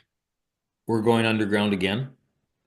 Yes, that's the with the space issues in Zurich, plus in terms of just a conversation around underground and above ground. Last time, it took me a little bit of time to find the information, but the last time the county replaced the tanks, there was a report submitted to council back in 2016 about just the feasibility of above ground and underground. And at that time, the direction was to keep going with underground. It's specifically more important in Zurich, actually, just because the capacity on the yard is restricted. So going above ground would pose some challenges just of mobility along the yard. But yeah, there is a detailed report to council about the feasibility of above versus underground tanks at county. And I guess in 2016, did we have that council, or did council buy that acre that was to the north at that time? I just, fair enough, you dug up a report. I totally fine with that, but I just wonder if you would have knowledge that the county bought that other acre. This really did expand things. So it would be interesting to see what the above ground cost would have been versus in ground. Just as can you still get a rough cost on that just before we go to tender? I'm just throwing that out to you. We can look into that. So if you give me 1 second, actually, I can pull up the report from the Auburn tanks. That's the other thing. So last time when we tendered these, the county did explore costs for above ground at the time, and the cost savings weren't considered significant. We have to remember that if we do go above ground, there's still the cost to decommission the existing tanks. So you're already digging them up and doing all this work with that. So now that we've already got the space and everything for underground, the cost savings are not really there for going above ground anymore. If I may, through the work. Go ahead. Thank you, but then I appreciate that that answer does go along with me, and I guess I should have realized that too when I was reading the report. But I guess for the public that is watching this, I don't think it's wrong that we all ask questions. I think I can defend that a whole lot more now, realizing that you're digging it out and you're putting the old ones back and putting the new one back in. Right. Okay, I believe Councillor Vanstone had his hand up. Thank you, Mr. Warden. I was just going to say that was one of my jobs way back when doing tanks, and the undergrounds are far superior. Two things you get: you don't get condensation, you don't get as much thievery from them. They're far better to be underground. Thank you. Okay, thank you for that. And I'm going to go to Councillor Harding. If you're available, Doug, I know you're having some technical issues there.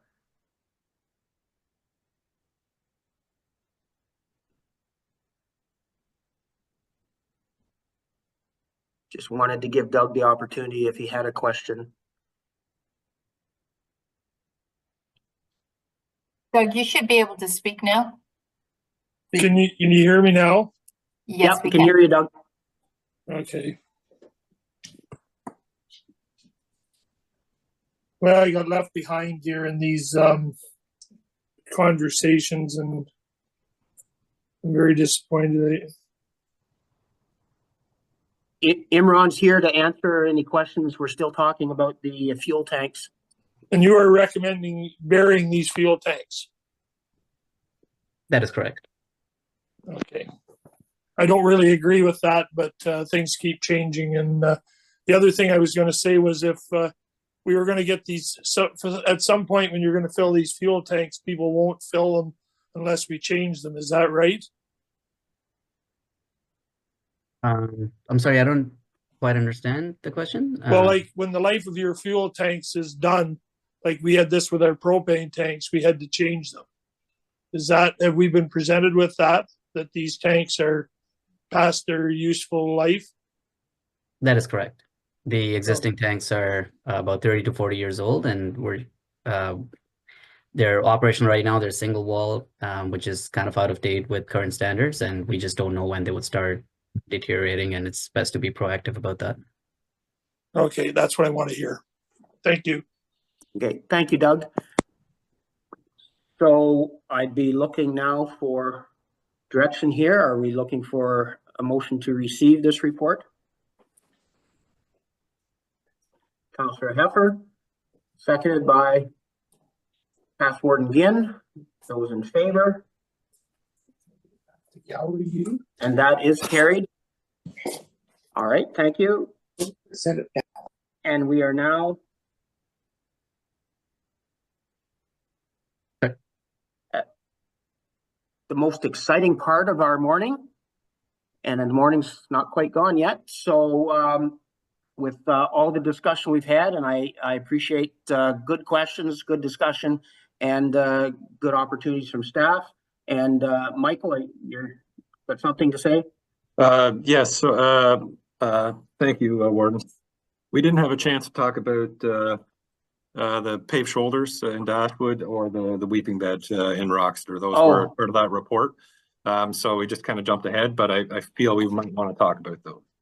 And I appreciate you jumping in and pointing that out. And I'm getting close enough to lunchtime that I got other things in my mind. So we will back up a little bit and go to the Roxter weeping beds. And Imran is here for discussion on that if you have any questions for him.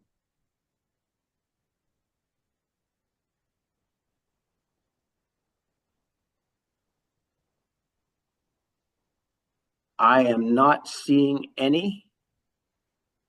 So we're going to move on then to the paved shoulders west of Exeter, Dashwood area, and I'll start with Councillor Vanstone. Thank you, Mr. Warden. I'm not in favor of this at this point in time. I think we need a policy on this. And until that policy is in place, like we've got more than one place in Huron County that there's a hazard. For instance, I live in Ben Miller. Down here at the Ben Miller, when they go from one hotel to the other, they walk across a bridge, and I've witnessed, I don't know how many people almost getting hit down there. And I know this came back to county a while ago. So I think we need a policy in place that if it's going to cost so much, the people who want this should be paying at least a third or half of the cost of putting this in to, you know, make things better for them. So that's my philosophy on it. I do believe we need a policy before this goes forward. Thank you. All right. Councillor Finch. Yeah, thank you. And thank you for the comment from Councillor Vanstone there. County is a very broad county. We have lots of diversity, et cetera, and the roads are different in every part of the county. This roadway is the busiest roadway in Huron County. We know that from all our statistics. We allowed the building of the housing for the offshore workers to be done, and that's why the people are walking back and forth or riding their bikes back and forth. It is about safety. Policies are there for interpretation, of course, sometimes, but one policy does not fit all, and it's a unique roadway. I'm wondering if council is or is not interested in this. Do we need to go to an RFP perhaps to see what would happen if we did go out, and would the cost come back at a different price than what we're looking at now? Once the project's done, it's a one and done. But I have to really appreciate the fact that we did do the construction of the paved shoulders east of Exeter to the greenhouse, and that's been very successful. We've had lots of comments about it, especially since the signs went up about do not drive on paved shoulders. So I just looked at council to see where they want to go with this, but I think it's a necessity. Every county road's different, like I said, so we have to look at this one as something to start from. Okay, I believe Councillor Harding has his hand up. I agree with Councillor Vanstone on this issue that we need, we can't just do these projects. I was a little worried when it was 150,000 and now that's 370 is quoted. I just, we have to have some more input from some other sources before we plunge into something like this in the tough times that we're having now. That's all. Okay, thank you for that. Anybody else wanting to speak to this? Past Warden McClellan? Thank you, Mr. Warden. Part of the problem we have is that we're being asked as a piecemeal project after the fact. If an industry came in and they were going to do a development, we'd ask for a traffic study, we'd ask for the needs, and they would be required to do this work on their own as they're expanding or building a new complex. That's the proper process for doing it. It's not supposed to go on the taxpayer to assist with their operation moving forward. I understand that we want industry. I understand safety is an issue, but if we allowed the extra housing development, why wasn't a traffic study or the needs for different requirements along the highway looked at that time? And to just come back and ask the taxpayers of Huron County to pick up the tab to help them out is not the right way to do it. If you get a new large store going in, and even if it's in town and extra turning lanes are needed, it's the requirement of the developer to have to put those costs in themselves. It's not the county's responsibility. So certainly I think we do need a policy, one, to look at when these requests come in after the fact, that would lay out why or if the county would even be responsible for any of these costs. Okay, thank you for that. Past Warden Ginn. Yeah, don't disagree with any of the previous speakers. My question though is, I guess earlier this winter, I went east out of Exeter and realized that both sides of the road's shoulders were paved. And my understanding, obviously I was wrong, but my understanding was that we were only going to do one side. And I don't understand.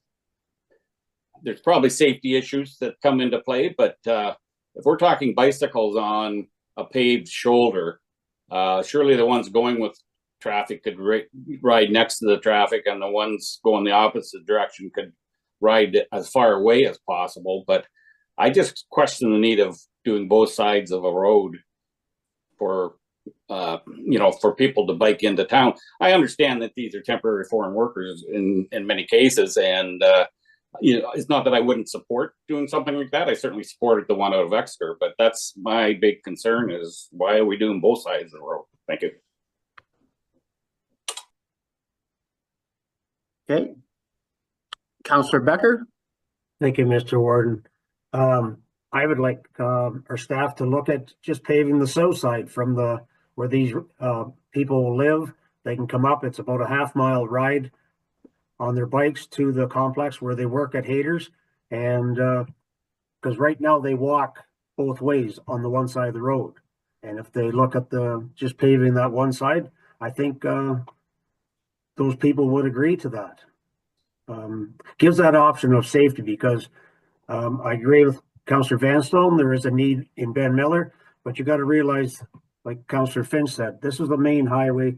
The speed is a lot greater out there where these people are walking back and forth for their safety. Thank you.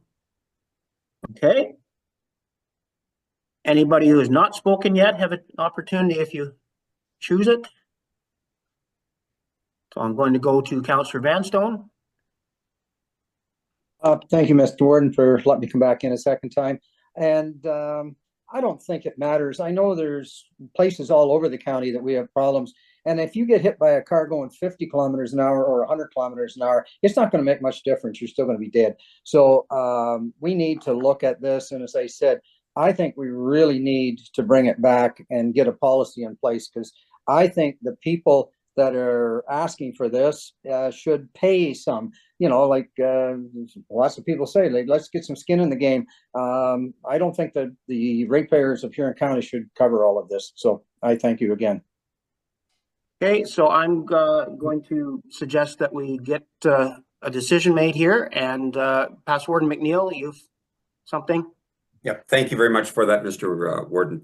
And I concur with that the comment. I think we should treat everything as a one-off, as we are here. And I would suggest great conversation. Mr. Becker suggested just paving the south side of the road. I agree to that. And I also think we should approach Haters for 50% of the costs, because I feel that it is beneficial. We're showing goodwill for safety, and it would be advantageous for them also to put skin in the game. So that would be my sentiment, Mr. Warden. Thank you. Okay. Councillor Finch, last comment. Thank you. I would suggest going to the Haters to ask them to pay 50% of the cost, or even anything. They're already paying taxes. So if they're paying taxes, what is the message that we're sending to them? And for that to get out to the public, we didn't ask the greenhouse east of Exeter to pay any extra for that. It's about leadership in my mind. We have an opportunity. We have a company that's just established itself over the last generations. It's created so much workforce capacity. They're well regarded across Ontario. They're asking, can you pave the shoulder? I don't think that's outrageous. And to ask them to pay anything extra to it, well, I think they'd be insulted, quite honestly. And another comment made about development paying for development of that context. Anyways, this isn't a subdivision plan. This is just, we've allowed them to build a residence out there so that they can house their workers, because we can't supply enough workers in Ontario. So they're doing what they can to keep that business vibrant, to make us as a county successful, which they have done that. They're great community partners. They do a lot for the community every day. I would suggest just do the one side at this point in time, as Councillor Becker suggested. That would be be the positive thing to do. That's my comments.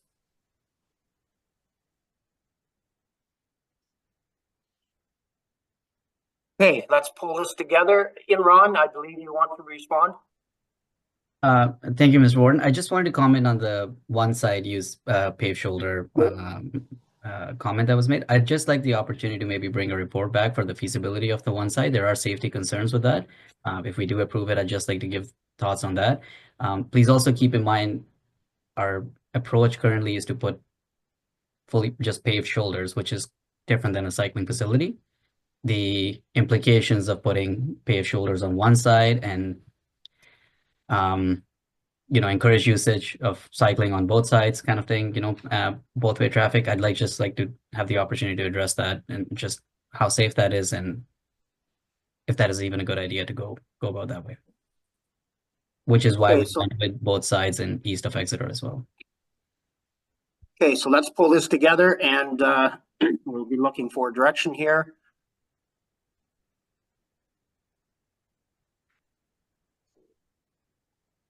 If we receive the report, then it stays in. If we make another motion, then we would be addressing that to past Warden McClellan.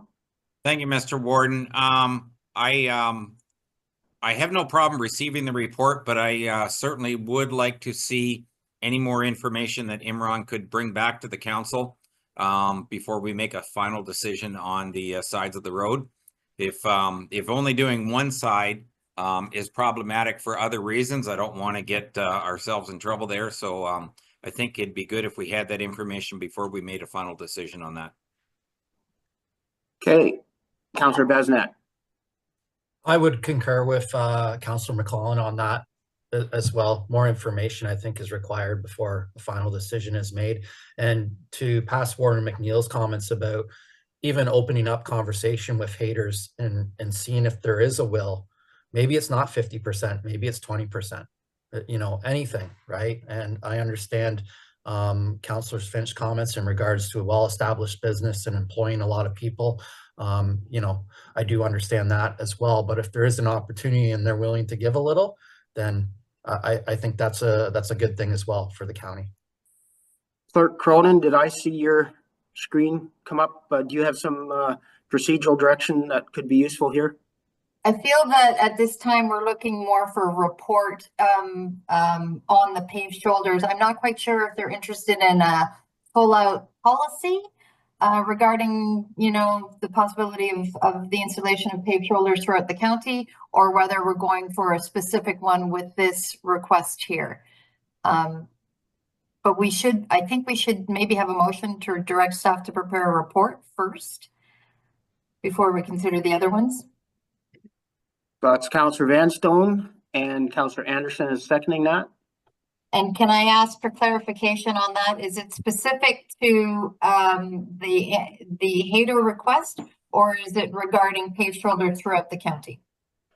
If I may, Mr. Warden, I'd like to see it taken out of there right now until the report comes back from our engineer as to the feasibility of 1 lane or 2 lanes, all that information. So I would like it taken out so it's not dealt with and then we don't go ahead with it, and then bring back some information on it. Thank you. Okay, are we changing a motion then? No. Councillor Anderson?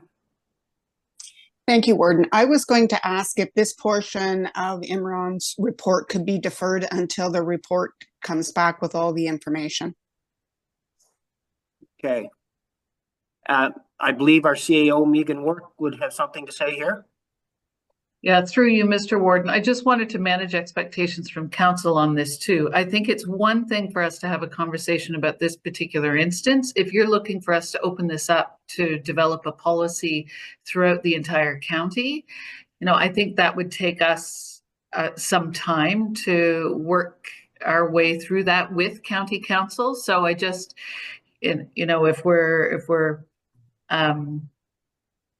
if we are pausing this until there is a report back, that's fine. If we are pausing this until there is an overall policy from county council in relation to paved shoulders. You know, that's going to take some time, and I'm not sure that these numbers that are in the budget are going to hold the length of time required. That's all. So I believe what I'm hearing from the mover and seconder that this was a pause until a report comes forward. Okay. Is that correct? So Susan, I'm going to turn it over to you to help get us through this. Okay, so what I'm going to suggest is that we move forward with this specific motion, which is on the floor by Councillor Vanstone and Councillor Anderson, and that is that we request staff prepare a report regarding the paved shoulders in Huron County. Okay, within that report, it's going to include the do's and don'ts. I see CAO work is going to question this. Yeah, just the second part of that, Clerk Cronin, is that we're going to pull it from the budget. We're not going to leave it in the budget while we're waiting for that report to happen. So I'm gonna, that's the second part. So I'm gonna propose we deal with the motion that's on the floor now, and then we're gonna consider the next motion, which would be the removal of the paved shoulders west of Exeter Dashwood in the amount of $370,000 in the draft 2025 budget, pending a report from staff.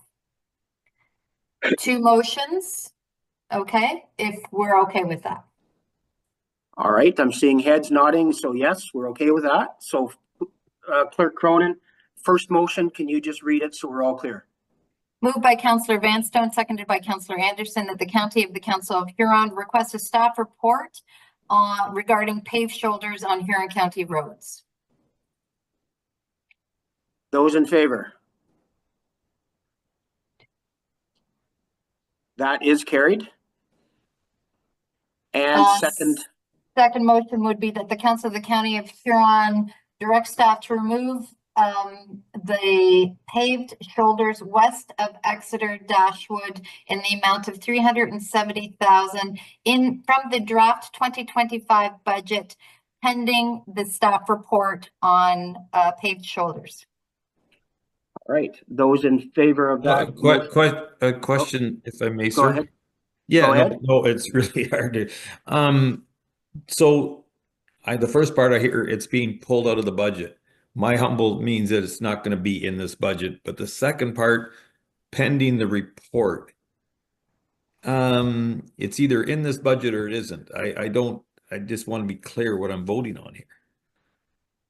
It will be removed from the budget. You're going to get a report back, and then you can reconsider whether you'd like to address this. In the next budget, like 2026.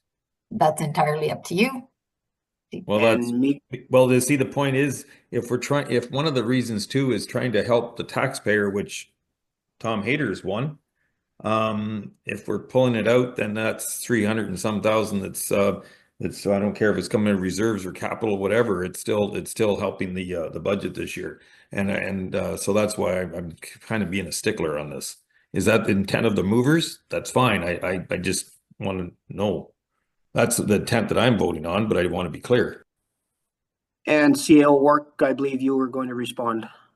Yeah, so I would say it would not be part of the budget as the budget moves forward.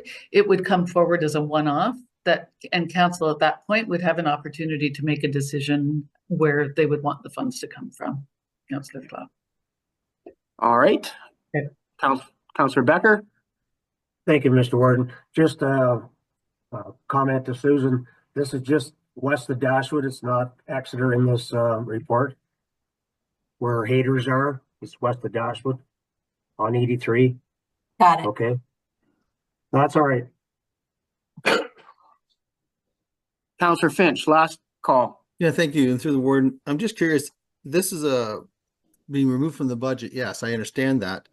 But are we waiting for the report for all the policy for the entire county, or is Zimmerman going to come back with a report on this particular?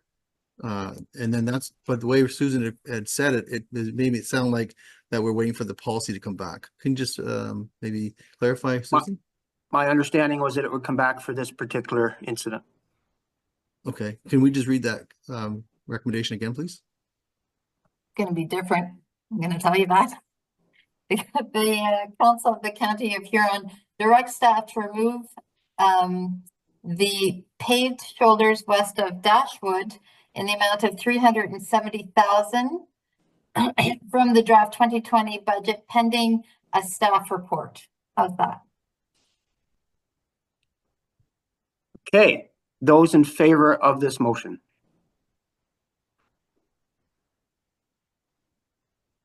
And I see enough hands that carries. All right, thank you for that. Process-wise, we've talked about Zurich fuel tanks and we've talked about the Roxeter weeping beds. By making no motions or decisions on those are included in the budget and will remain in there. That's correct. All right, we're going to wrap things up here. Thank you for your discussion and questions and comments. It's all helpful to talk these things through to get an understanding of where we're going. And what I am going to do now, I'm going to poll each of you for staff benefit to give us a number where you would like to see this budget land so that they can go back and continue working on a budget for us. So I'm just have names written down here. Past Warden McClellan. Based on the conversation, Mr. Warden, it sounds like we're going to come in around 5%, and I'm quite comfortable with that. I don't like giving out a percentage. I'd rather decide on the merits of each project, but it sounds like we're at 5 and I'm good. Thank you. Councillor Klopp. Thank you. Just one note question I have, it's on this for next time. When I look at the EV charging, I know it's $1,000. It's against the levy. I just was always under the understanding that the EV chargers were going to be cost neutral. I realize it's $1,000, but just I'd like some more information on that. With regards to our budget, I look at our $4 million, and yet our 1.8 that we're estimating that we're going to put against the budget from surplus. To me, that process, I understand it, but I think it's political speak, I guess I'll call it. The treasurer is given a direction on how to write it up. But if you take 1.8 million in surplus in any other business, then that 1.8 million should be against the 4.4 million.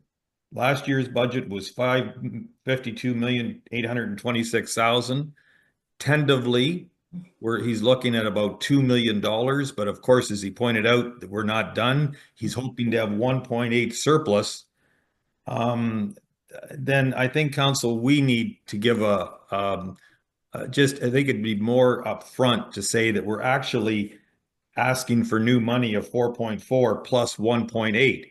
And to drive the point home, if you take the 1.8 million out, we'd be short 1.8 million in this budget. And I think that isn't just the right way to do it. I know we've talked about this before. I brought it up, but I don't think it's the right way to do it. And I confer that really what we're asking the people is 4.4. We've obviously dropped it a little bit here now, but we're really putting 1.8 million. And in the last few years, we've been putting about $1.8 million in the base budget every year and not spending it. And then, of course, as one councillor pointed out in our discussions, it seems when we have a project, we say we have the money. And instead of saying, do we need to spend the money? And on that note, I want that on, I want you to think about that as we go back to the next meeting, because I don't think this is it's political speak, I guess I'll call it that. So where do I think we should be? I think we should be in the neighborhood of about 4%, period. Because this is not, when you look at your lower tier budget, when you look at inflation at 2%, and that draws into, again, my 1.8, if you really, we're talking 5 million, we're talking 7, 8, 9% of real costs, and we always keep having this extra money. And the point of budgets, and I'll leave it at this to thought, the whole idea is to try to get the minimum amount we take from people to get the job done so the money stays in their pocket. We bring up a very good thing that I heard about a while back was the pail, and there's things going into the pail and there's things that leak out. Well, one of those things that leak out is your property taxes. And that property tax from between the lower tier and the upper tier, which it all comes from one person at your spot, that hole's getting bigger. And that analogy is we've got to tighten that up, because that is real dollars that doesn't get spent locally for the most part. So where am I at?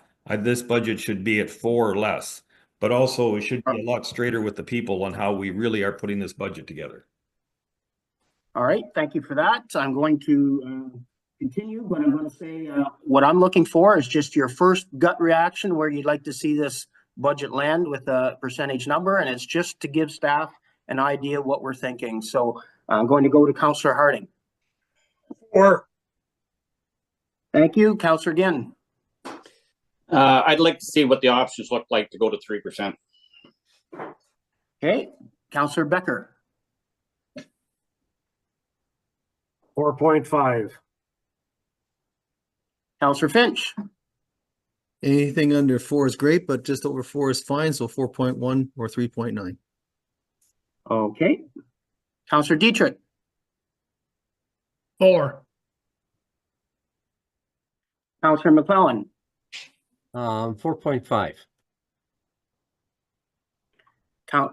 Past Warden McNeil. I think we have to be responsible for not putting ourselves in a hole for the future, so I will suggest 5%. Councillor Anderson. 3.5. Councillor Heffer. I see where we've cut some things out on some services, so I feel 4.5. Councillor Basnet. 4.25. Councillor Vanstone. 4%, sir. And just so that you're not going to think that I'm trying to avoid it, I had told staff yesterday that I would be happy if we could be at 4.5. So we've all thrown some numbers out there, and I appreciate that. And it just lets staff have a bit of an idea of what we're thinking. So with that, I'm going to wrap this up. It's getting into lunchtime now. Susan, is there something? Yes, I'm going to apologize for this. I don't believe we got a mover and a seconder for the removal of the 370 out of the budget. I know there was a lot of discussion. We voted on it, but I'm unless I missed it, and I apologize, but I'm pretty sure we didn't have a mover and a seconder. Basnet. I'll move it. And Anderson. And I'm assuming the vote will be the exact same. I would assume so. I Yes. apologize. That's okay. Megan. Yeah, so through you, Mr. Warden, just before we sign off the meeting today, thanks very much, everyone, for the really good discussion. Really appreciate that.